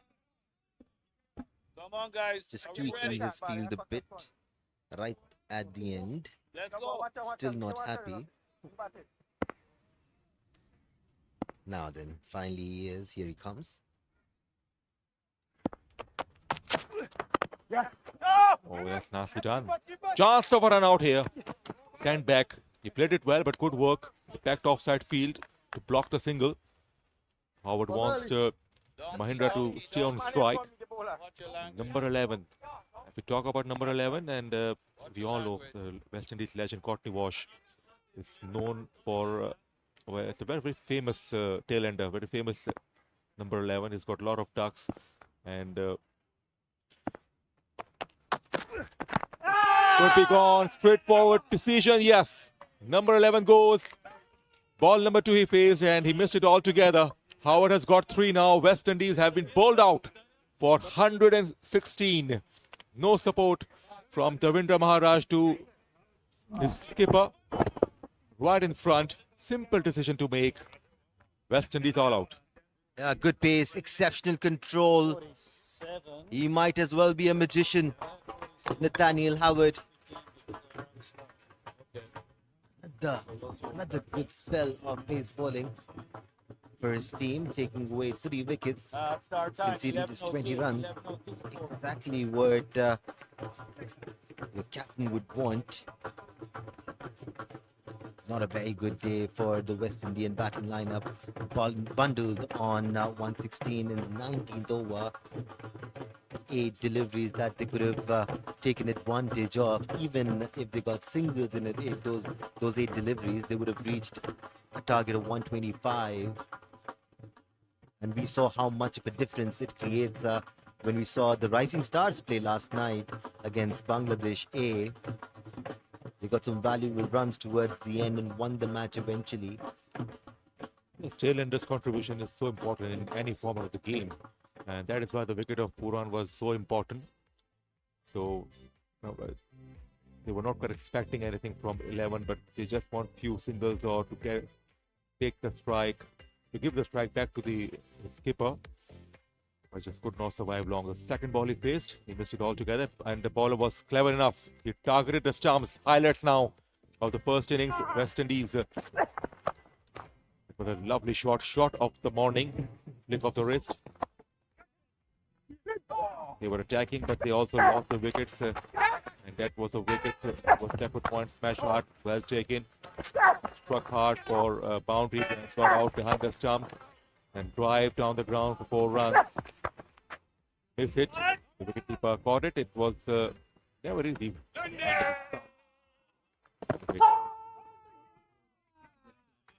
Left arm spinner came to the party then. Boundary earned. Neat deflection. Ball by another wicket. Cleaned up. So really struggled to get going. They really struggled to build regular partnership and run out opportunity. Work. Superb work. That shows how fit they are. Outside edge of 4 runs and then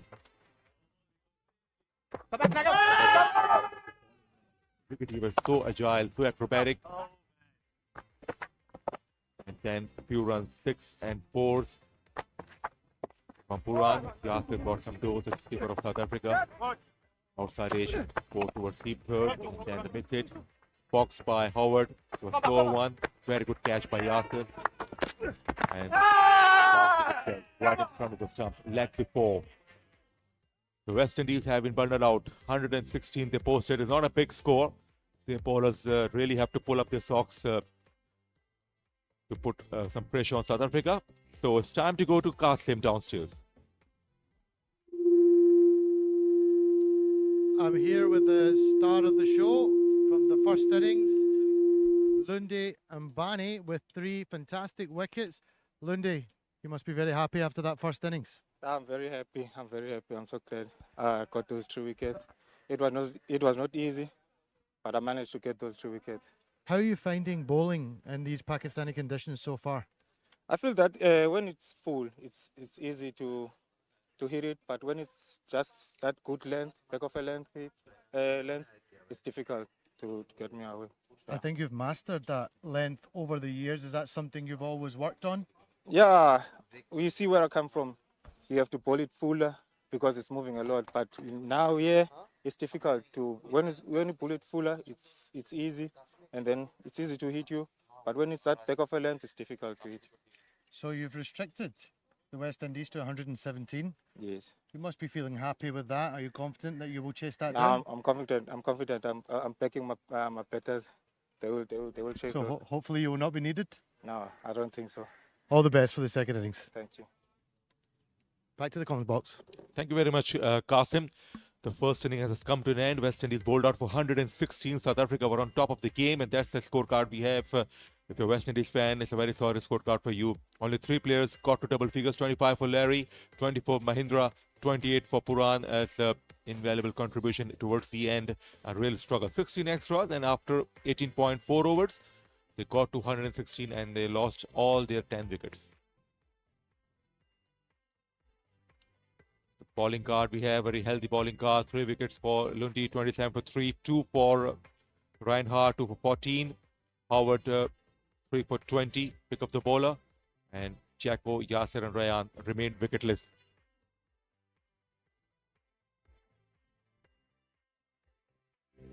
That's the equation. South Africa need 117 exactly in 20 overs. And asking rate is below 6 runs per over. Now it's time for a break, and after a break, we will come back with South Africa's response.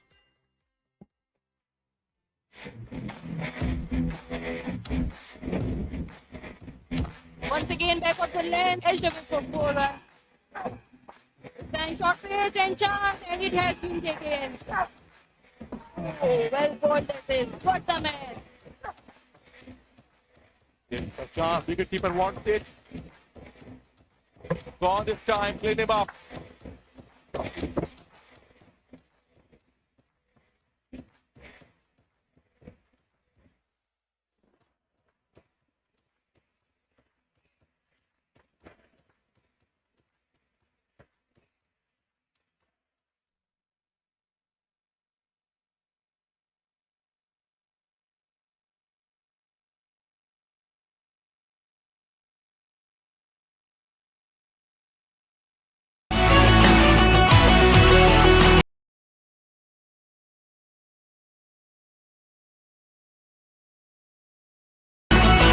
West Indies taking on South Africa, and West Indies have put on a target of 117, which was slightly more than what it looked like they were going to get at one point.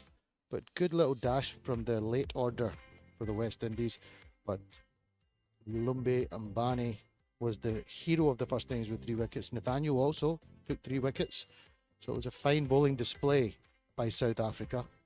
And now they'll be hoping to chase this down quite comfortably. However, you can never assume anything in T20 cricket. And the South African bowlers were absolutely spot on.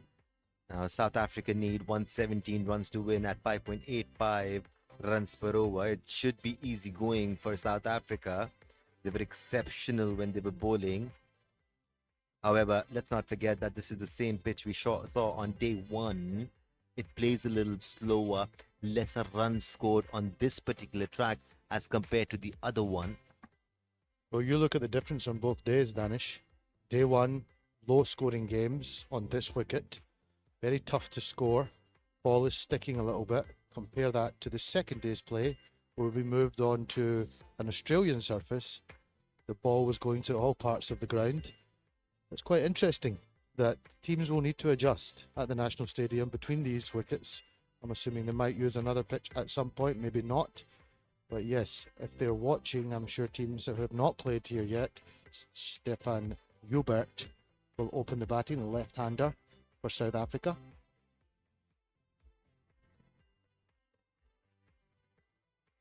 No helmet. Must be feeling very confident in his ability to play the short ball.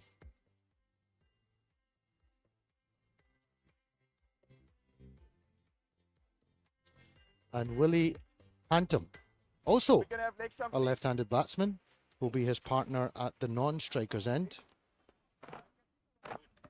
Speaking of wearing a helmet or not, some batters prefer not wearing one. Chris Mithalodza will be starting the proceedings for the West Indian Masters. Now, West Indies need early wickets here. On the other hand, the South African batters would want to have a good start here. If they can manage to get that, they'll have, 90% of the match in their pockets. Yeah, early wickets is key for West Indies. They'll be coming. They came off quite confidently. I was down at pitchside. I had a quick chat with Lunde Mbane. The West Indies seemed quite positive after that late dash. False start here at the National Bank Stadium. The batter is not happy with somebody behind the bowler's arm. So we will start again. Yeah, low scores can be tricky as well. The Rising Stars from Pakistan proved it yesterday that low totals can be defended if you bowl well, if you exert the right amount of pressure, and if you keep taking wickets.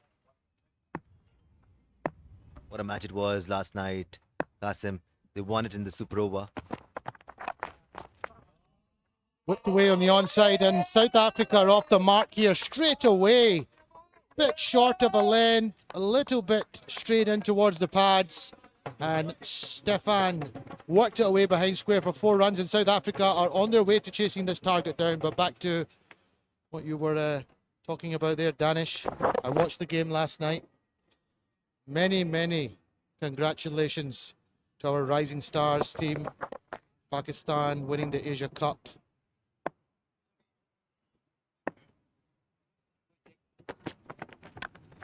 And that's short again, but this time there is cover on the deep cover boundary, so just the one for Stefan. Yeah, I couldn't believe what happened in the last couple of overs. 9 wickets down, Bangladesh, and then number 10 and 11 got them to the target, or the total, to tie. And then when 7 runs were scored, I was very nervous in that super over. Yeah, what fills me with joy is the fact that the future is bright for all these teams, not just Pakistan. Bangladesh has some serious talent. Team India has some serious talent. Miss Tamisea on your screen. Yeah, absolute love for the game. Yeah, she's a lovely person. Really nice to chat with her. Well bowled. Much better from Chris. In a better area, but again the South African batters are looking busy. And Willie gets off the mark with a quick single. 6th without loss after 3 deliveries here. That was a better length from Chris. He's been a touch short, especially on this track where there is movement. Nathaniel was swinging it both ways, even in the 18th, 19th over. So was Ryan. So you need to hit the right channel.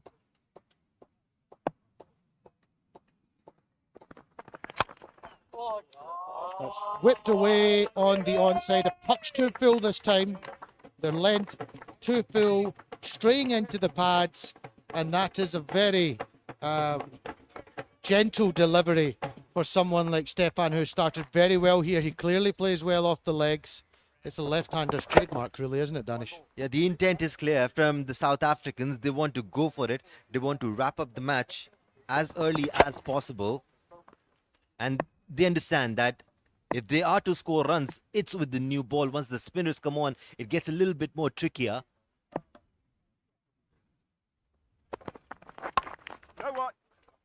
Slightly straight into the pads again, but no run this time.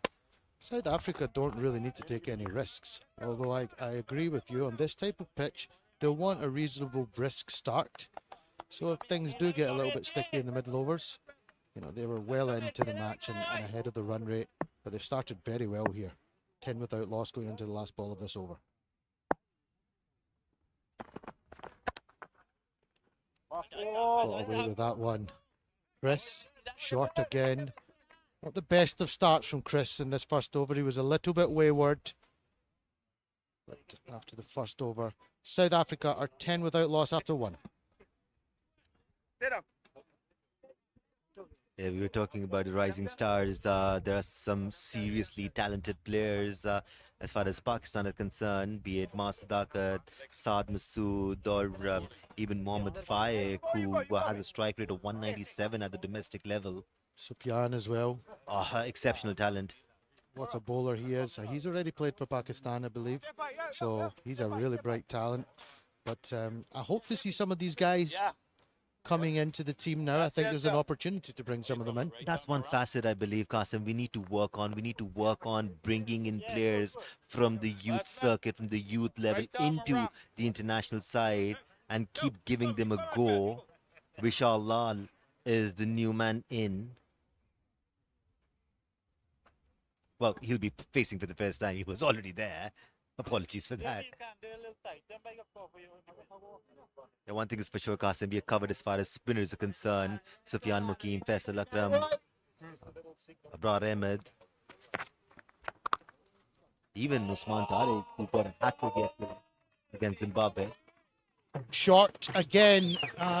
The issue for West Indies at the moment, Lal starts with a nice kind of short pitch ball outside off stump and thumped away backward of square on the offside for another boundary. And this is a bit of a disaster start for the West Indies. Yeah, one department that Pakistan needs to work on is producing some pace bowlers. Our legacy seems to have vanished. And I believe it's something to do with the type of pitches that we're making in our country. We need to bring back that legacy. Better delivery there by Sean. One down. I completely agree with you, Danish. Very dead pitches now we're making, very spin-friendly pitches. It's all well and good. You can win some series like that. But we were known for a fast bowling talent. Worldwide we are known for fast bowling talent. Ar Yunus, Wasim Akram, Shoaib Akhtar, Mohammad Amir. So where have all these fast bowling talents gone? I believe they're still there. If you look at the under-19 circuit, we'll talk about it probably after this delivery, but there are players like Ali Raza, Mohammad Zishan. They just need to be nurtured. They need to be looked after. It's a very friendly delivery again, and he got away with that one.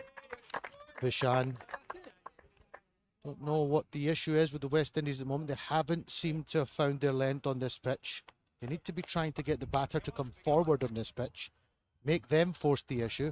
At the moment, it's very friendly, short of a length.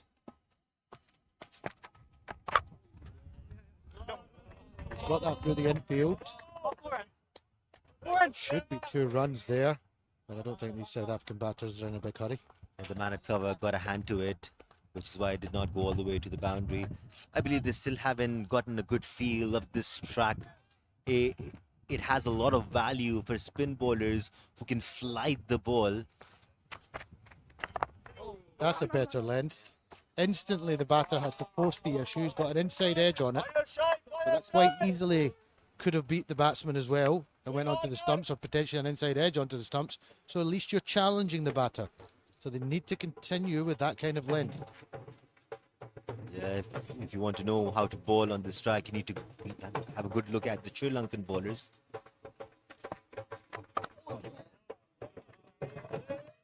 Punched off the back foot out to the deep cover boundary for another single. South Africa have got off to a great start here in this run chase. They're 19 without loss after 2 overs.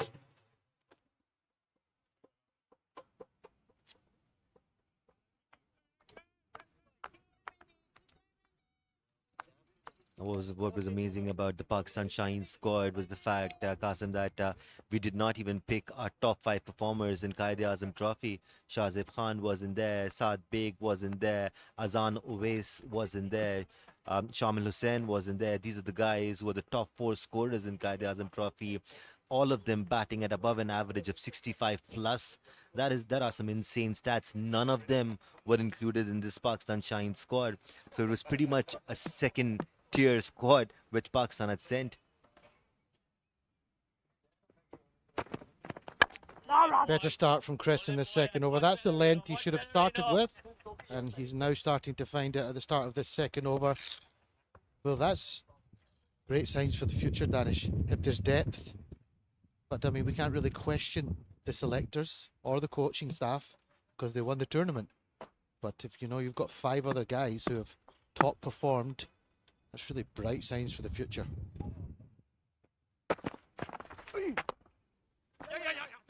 Short again outside that off stump. It'll be interesting to have a look at the umpire. Not just the buys. It was quite wide. I thought he might have widened that delivery. But again, losing his length again here, Chris. West Indies not really being able to put back-to-back balls together. Spraying it around quite a bit here. Yes, serious lack of control as far as Mithalasa is concerned. Chris hasn't found his rhythm yet. Short again. And the batter, Stefan, has decided, I'm just going to let that one go. Deep cover is out there. They're the kind of balls that you can hit straight out to deep cover and get caught. So he's decided, I'm just going to leave that alone. The Pakistani flag flying handsomely, but all the flags are up there of all teams. Looks wonderful.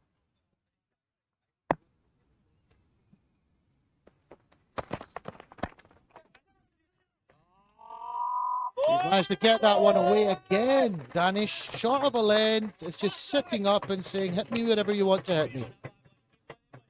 Yeah, Chris is acting like a teenager who does not want to listen to anybody. I'm going to do what I want. Well, at the moment, like a naughty child does, continues to do the wrong things when mum and dad is saying stop it. That's what's going on here at the moment. And again, a friendly full toss. I wouldn't be looking at the captain right now if I was Chris. I don't know where the captain is in the field, but I would be avoiding eye contact. Yeah, once again, the invitation was given by Chris and was gladly accepted by Joubert. He looks like he's in a good nick. Well, you can't not be in good nick if you keep getting these freebies. He's not really being challenged at all.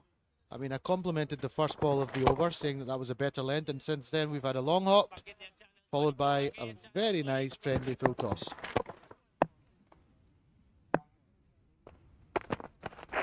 Yeah, probably I should have said he will be in a good nick once this is done.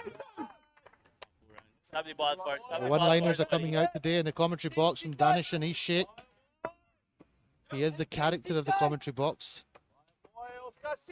But that's 29 without loss now after 3 overs, South Africa. Exactly the start South Africa would have wanted at the start of this innings, and they're right on point. Hello to the viewers.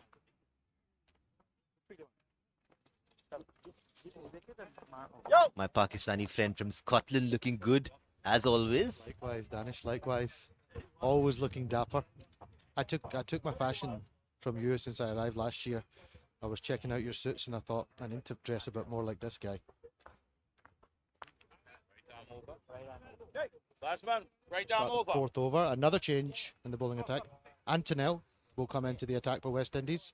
Hopefully, he can change things. Antonell at 12, leg break. Not easy to come on and bowl leg break in the power play when your teammates have already given them a brisk start. 29 without loss after 3 overs, going almost 10 and over, South Africa. The position that West Indies are in, they probably need a magician like Lord Voldemort here to get them out of this situation. What a view that is, Danish. National Bank Stadium. Look at all those beautiful flags flying. Little bit of a breeze in Karachi, although when I'm down at the pitch side, I can't really feel that breeze. That wasn't a bad start by Antonell, but that's a fantastic shot by Stefan. His confidence will be high now. They've played him in, they've helped give him confidence, but that wasn't a bad start from Antonell.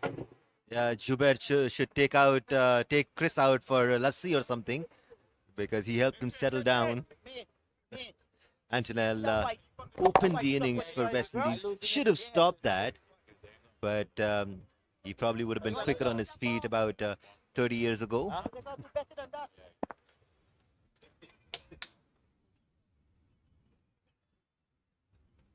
Danish and his shake is off his long run in the commentary box here today. A little bit short and a misfield. Again, too quick for my liking, Qasim. He needs to fly the ball, get the most of this track. It has a lot to offer if you bowl with some sort of flight.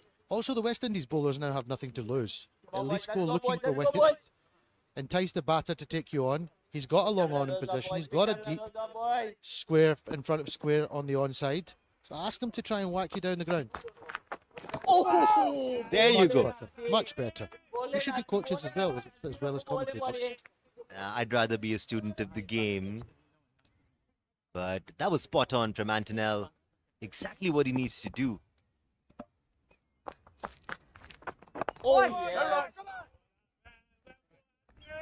Much better. Much better. You just can't help but feel West Indies have missed a trick here so far in this power play. South Africa are well on their way to that target, 34 without loss. Well bowled. Unlucky. The game can be so cruel sometimes. Great bit of bowling by Antonell, but the batter has found a lovely edge, and off it goes for 4. Look at the hands on the hips. He can't believe it. He doesn't really deserve that, to be fair. Yeah, West Indies need to stop following the syllabus. They need to do something out of the blues. They need to have a slip or two in place. Add that pressure. As you said, they've got nothing to lose. The match is already going away from their reach. I'll ask you this question then. West Indies need wickets. Can't they potentially have moved the backward point finer and had a slip in place for Antonell? That probably would have went straight to first slip. That could work. After 4, it's 38 without loss. Every ball I bowl, mean picking up the ball. If the man hit the ball back to me, I did. As a leggy, you need immense control, Qasim. You need a lot of practice to get that precision and control.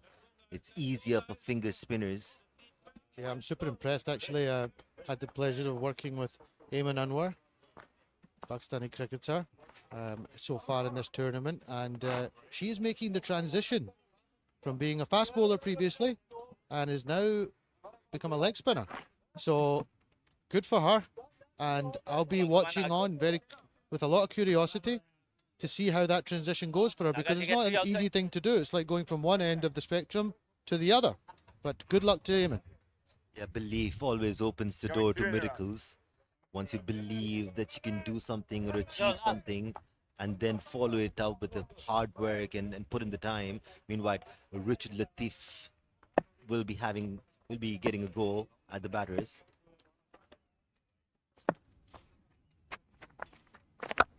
Good length, but the way the game is going now, South Africa have no pressure on them. These batters have kind of got to free hand now to just continue attacking, and that is beautifully swiped over deep mid wicket for 6.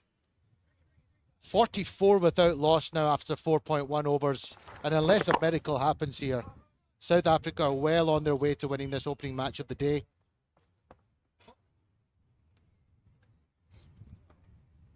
Yeah, there were 5 fielders on the off. One of them has been taken off and sent to the boundary line. Let's go, at deep Lati. mid Let's go, wicket. Lati. No worries, buddy. That's Let's go, let's exactly go. where Joubert played that. And he's gone again. He's not messing around now. He wants back to the hotel. He wants an early lunch. And it's certainly looking very ominous for West Indies. It's more how quickly now can South Africa chase this total down. Dragged it from way outside off. Heaved it over the onside. Bowling, man. That's better, man. Much better, Better man. length by Richard Latif. He missed you hit. Wonder He if missed he's a you hit. relative of Rashid Latif.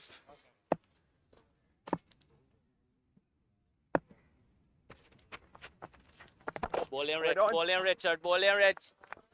Better Bowling, length Lati. That's there, good comeback, but buddy. they've That's good taken comeback, the- buddy. he's Come already on, taken man. this Stay with over me. on now, so no need to take any risks, although I've got a feeling he might go again here.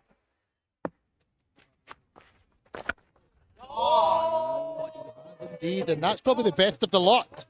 That was clean. All the way for 6. Deep mid wicket and long on.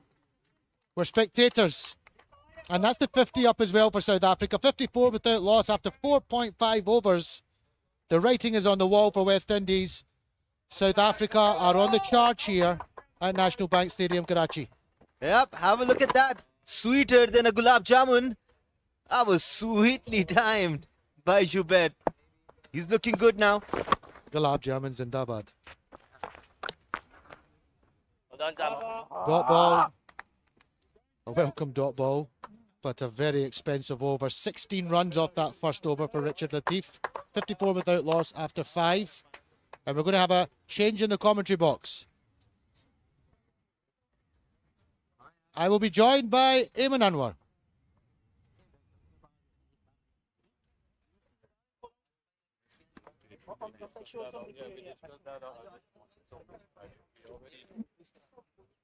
Come on, no meter now, come on. Let's go, let's go. Let's go, boy.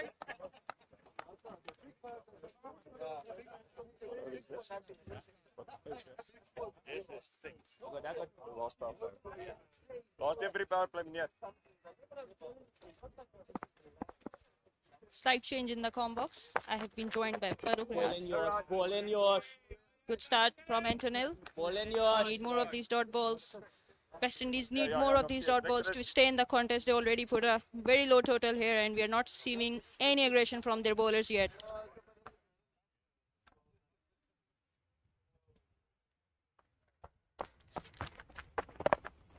Safe shot comes into play, and he finds the fielder.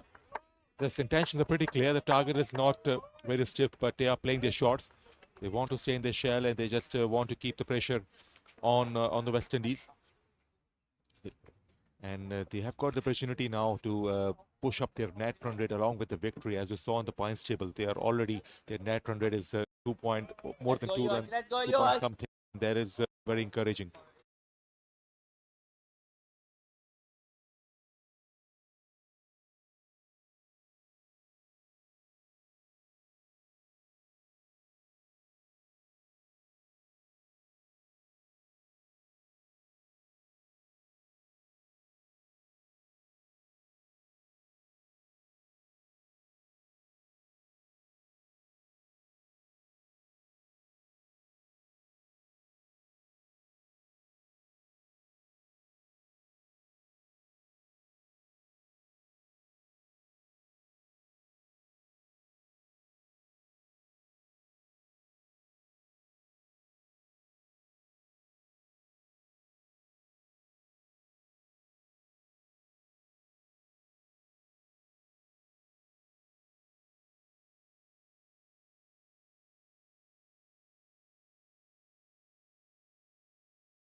Created an opportunity in his first over, but he did not have a slip fielder in position.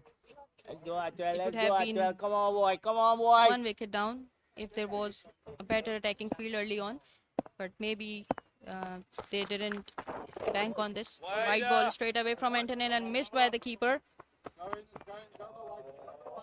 The ball is going to the boundary and 4 runs it is. So 5 of the first ball of the Antonel over. So nothing going in West Indies' favour. The first ball down the leg side missed by the keeper and has 4 runs. 26 runs off the bat in the previous over. Now 4 extras right through the legs. Enough pace behind the ball. That ball reached the fence.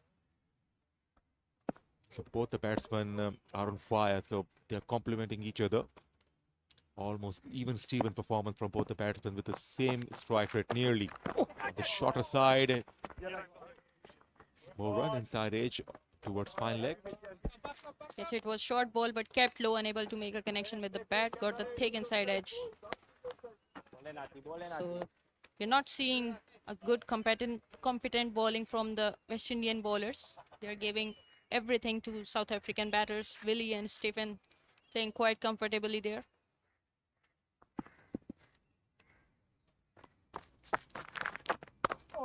Better line, better length this time. Well done, Lati. Well done, Lati. This pitch had a lot to offer to the bowlers. We saw it in the back end of the first inning. The ball was seaming. Well done, Lati. Even the spinners were into the game, but it's just that these bowlers are missing the length here. Once again, it's a full pitch delivery, easily driven towards long on for 1 run. Well, spinners have been predictable as well, and that is why South Africans, both the batsmen Stephen and Willie, they're confident enough in execution. We saw the genuine cricketing shot to the onside and as well as to the offside. No slogging. And taking their chances in style. 27 away now from the victory. He goes offside. There's a man down there, just one. Yes, the ball didn't turn a bit even. So that's why it's an easy shot to a leg spinner for a left-handed batter. He played it very straight towards cover. The ball is still new and they have not been able to turn it yet.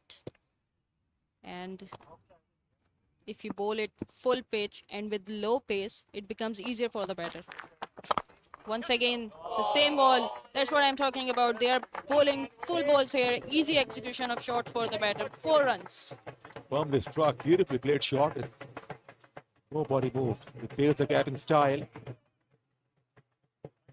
Now it's getting closer to get to 50.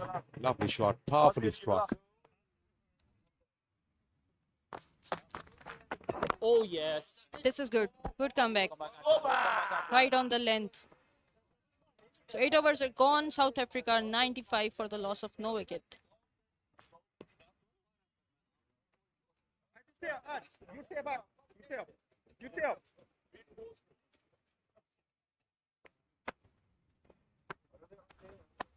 South African team look really different today.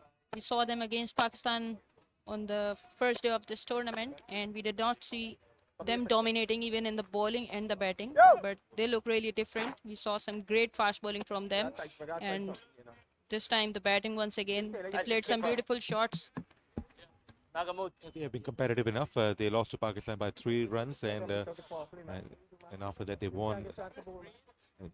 And also they have won and looking good to win again. So they have played 2 now before this match, lost 1, and they got 1 victory as well. This will be their 2nd victory and the most comprehensive one as well, and they will really help them to push their net run rate. They have got the net run rate over 2.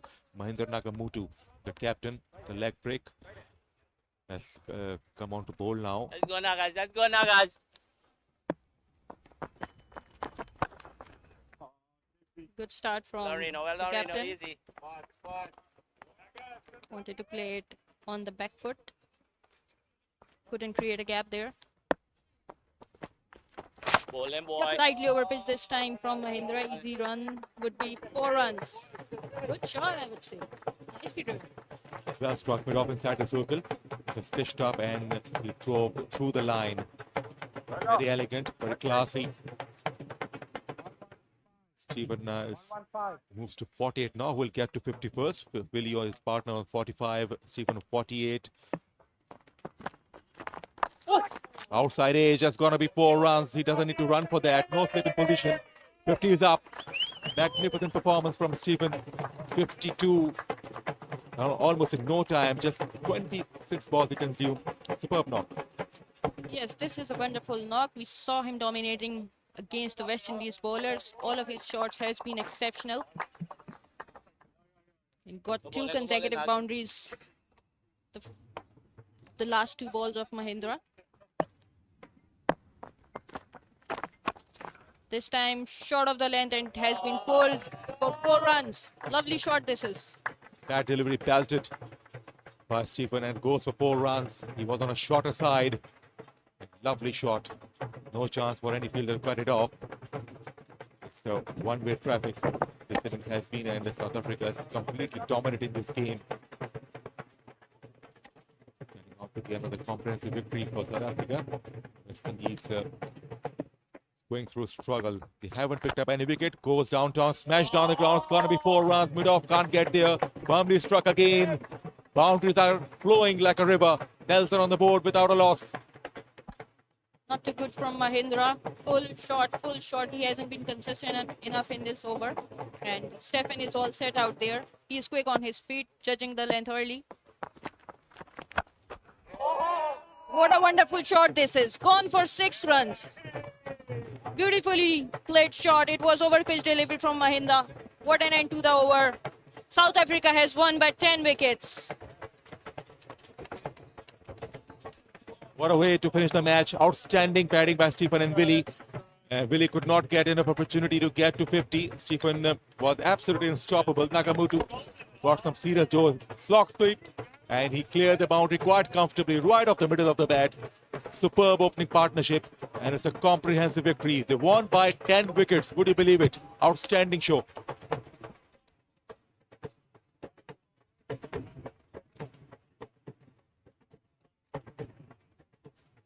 They look really happy. Obviously they are. It's a comprehensive win for them. Brilliant batting, brilliant bowling. They clicked all the departments here today in today's game.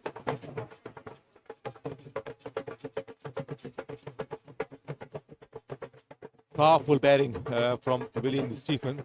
They are very happy, complemented each other very well. Both are the left-handers. Hardly there was any edge. Most of the shots were full-blooded shots. They took their chances, played some genuine cricketing shots. And West Indies, they have been hammered, badly hammered by the Proteas. Very disappointed West Indies team, and they struggle with the bat. And even more struggle for them with the ball. South Africa showing an absolute dominance.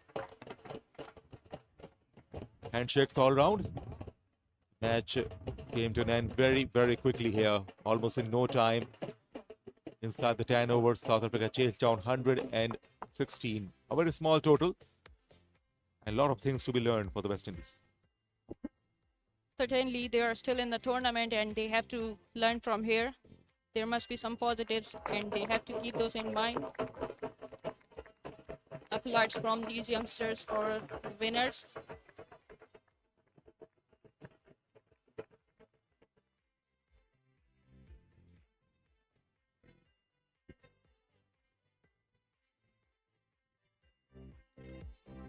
South Africa played against Pakistan. It was a close game, a low-scoring thriller. South Africa struggled in that game because Pakistani bowlers were really on top. But in the end, they came close. They showed some fighting spirit towards the end, and in the end, the match went down to the wire. And Sohail Khan held their nerves. Pakistan won. Quite so dramatic finish though. Close contest. But today, South Africa changed the things completely and dominated the game. They won against Canada yesterday, I reckon, and also today. So that will push their net run rate pretty high. Top class all-round show, and that's the batting card. Nothing for the bowlers. Stephen 66 of 29, Willie 25 of 25. They both remain not out with the help of 6 extras.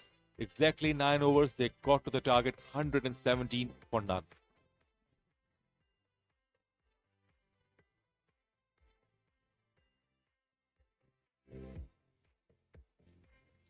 Here's the bowling card for the West Indies. Chris remained expensive for 2 overs, 19 runs. Vishan bowled 1 over for 9 runs. Antonil 3 overs, 24 runs. Richard, Zamin, Mahindra, they bowled 1 over each, giving away extra runs. Too many actually.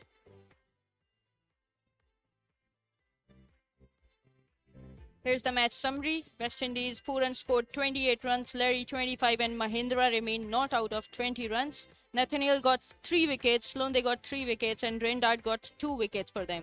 South Africa, Stephen and Willie, masterclass here and South Africa won by 10 wickets.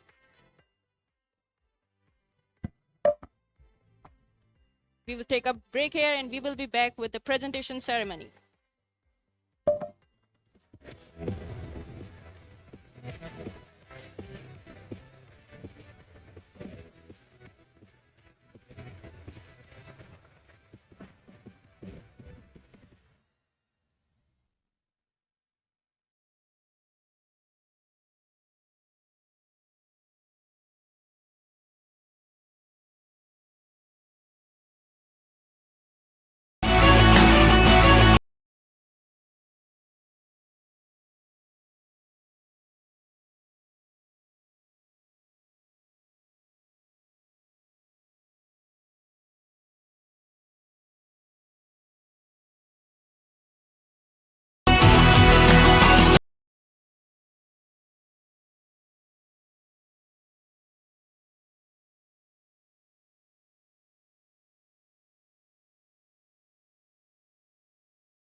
Post-match presentation of the first game of the day here at the IMC Over-40s T20 World Cup.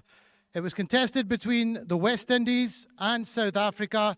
South Africa comprehensively winning by 10 wickets. I'd like to start by introducing our guests in the panel today.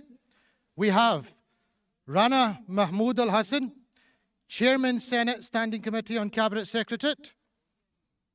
Senator Amir Wali Uddin Chisti, Sterling Hammond and his lovely partner Tammy Sear, Fawad Ijaz Khan, Chairman of the PBCA, Amr Ilyas Butt, CEO of PBCA, Amr Sarfraz, Honorary Secretary, PBCA, Arshid Khan, General Manager of National Bank Stadium, the Pakistani captain, Abdul Razak. Umpires, thank you very much for today, Rohan Weatherspoon and Peter Tate. I'd like to start by giving out the player of the match, which goes to Stefan and will be given by Rana Mahmood Al Hassan.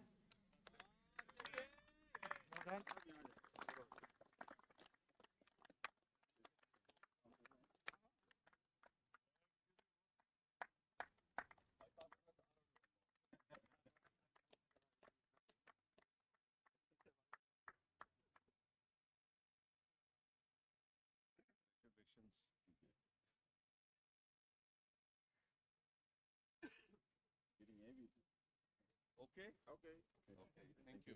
Again.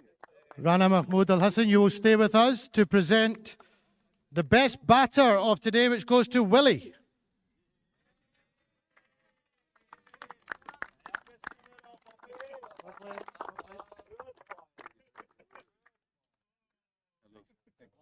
Congratulations.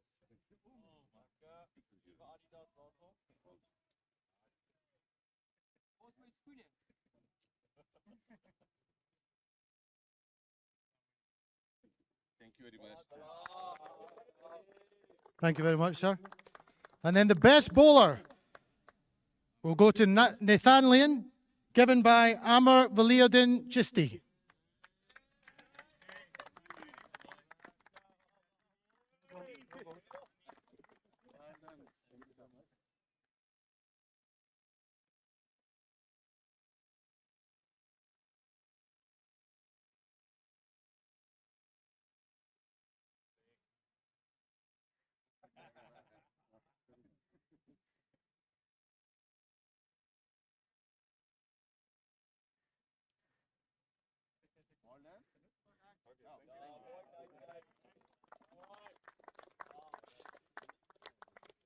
So that's the presentation ceremony done and dusted here for today. West Indies have lost by 10 wickets. South Africa have triumphed today. Congratulations to them. And I wish both teams all the very best for the rest of the tournament. Thank you very much.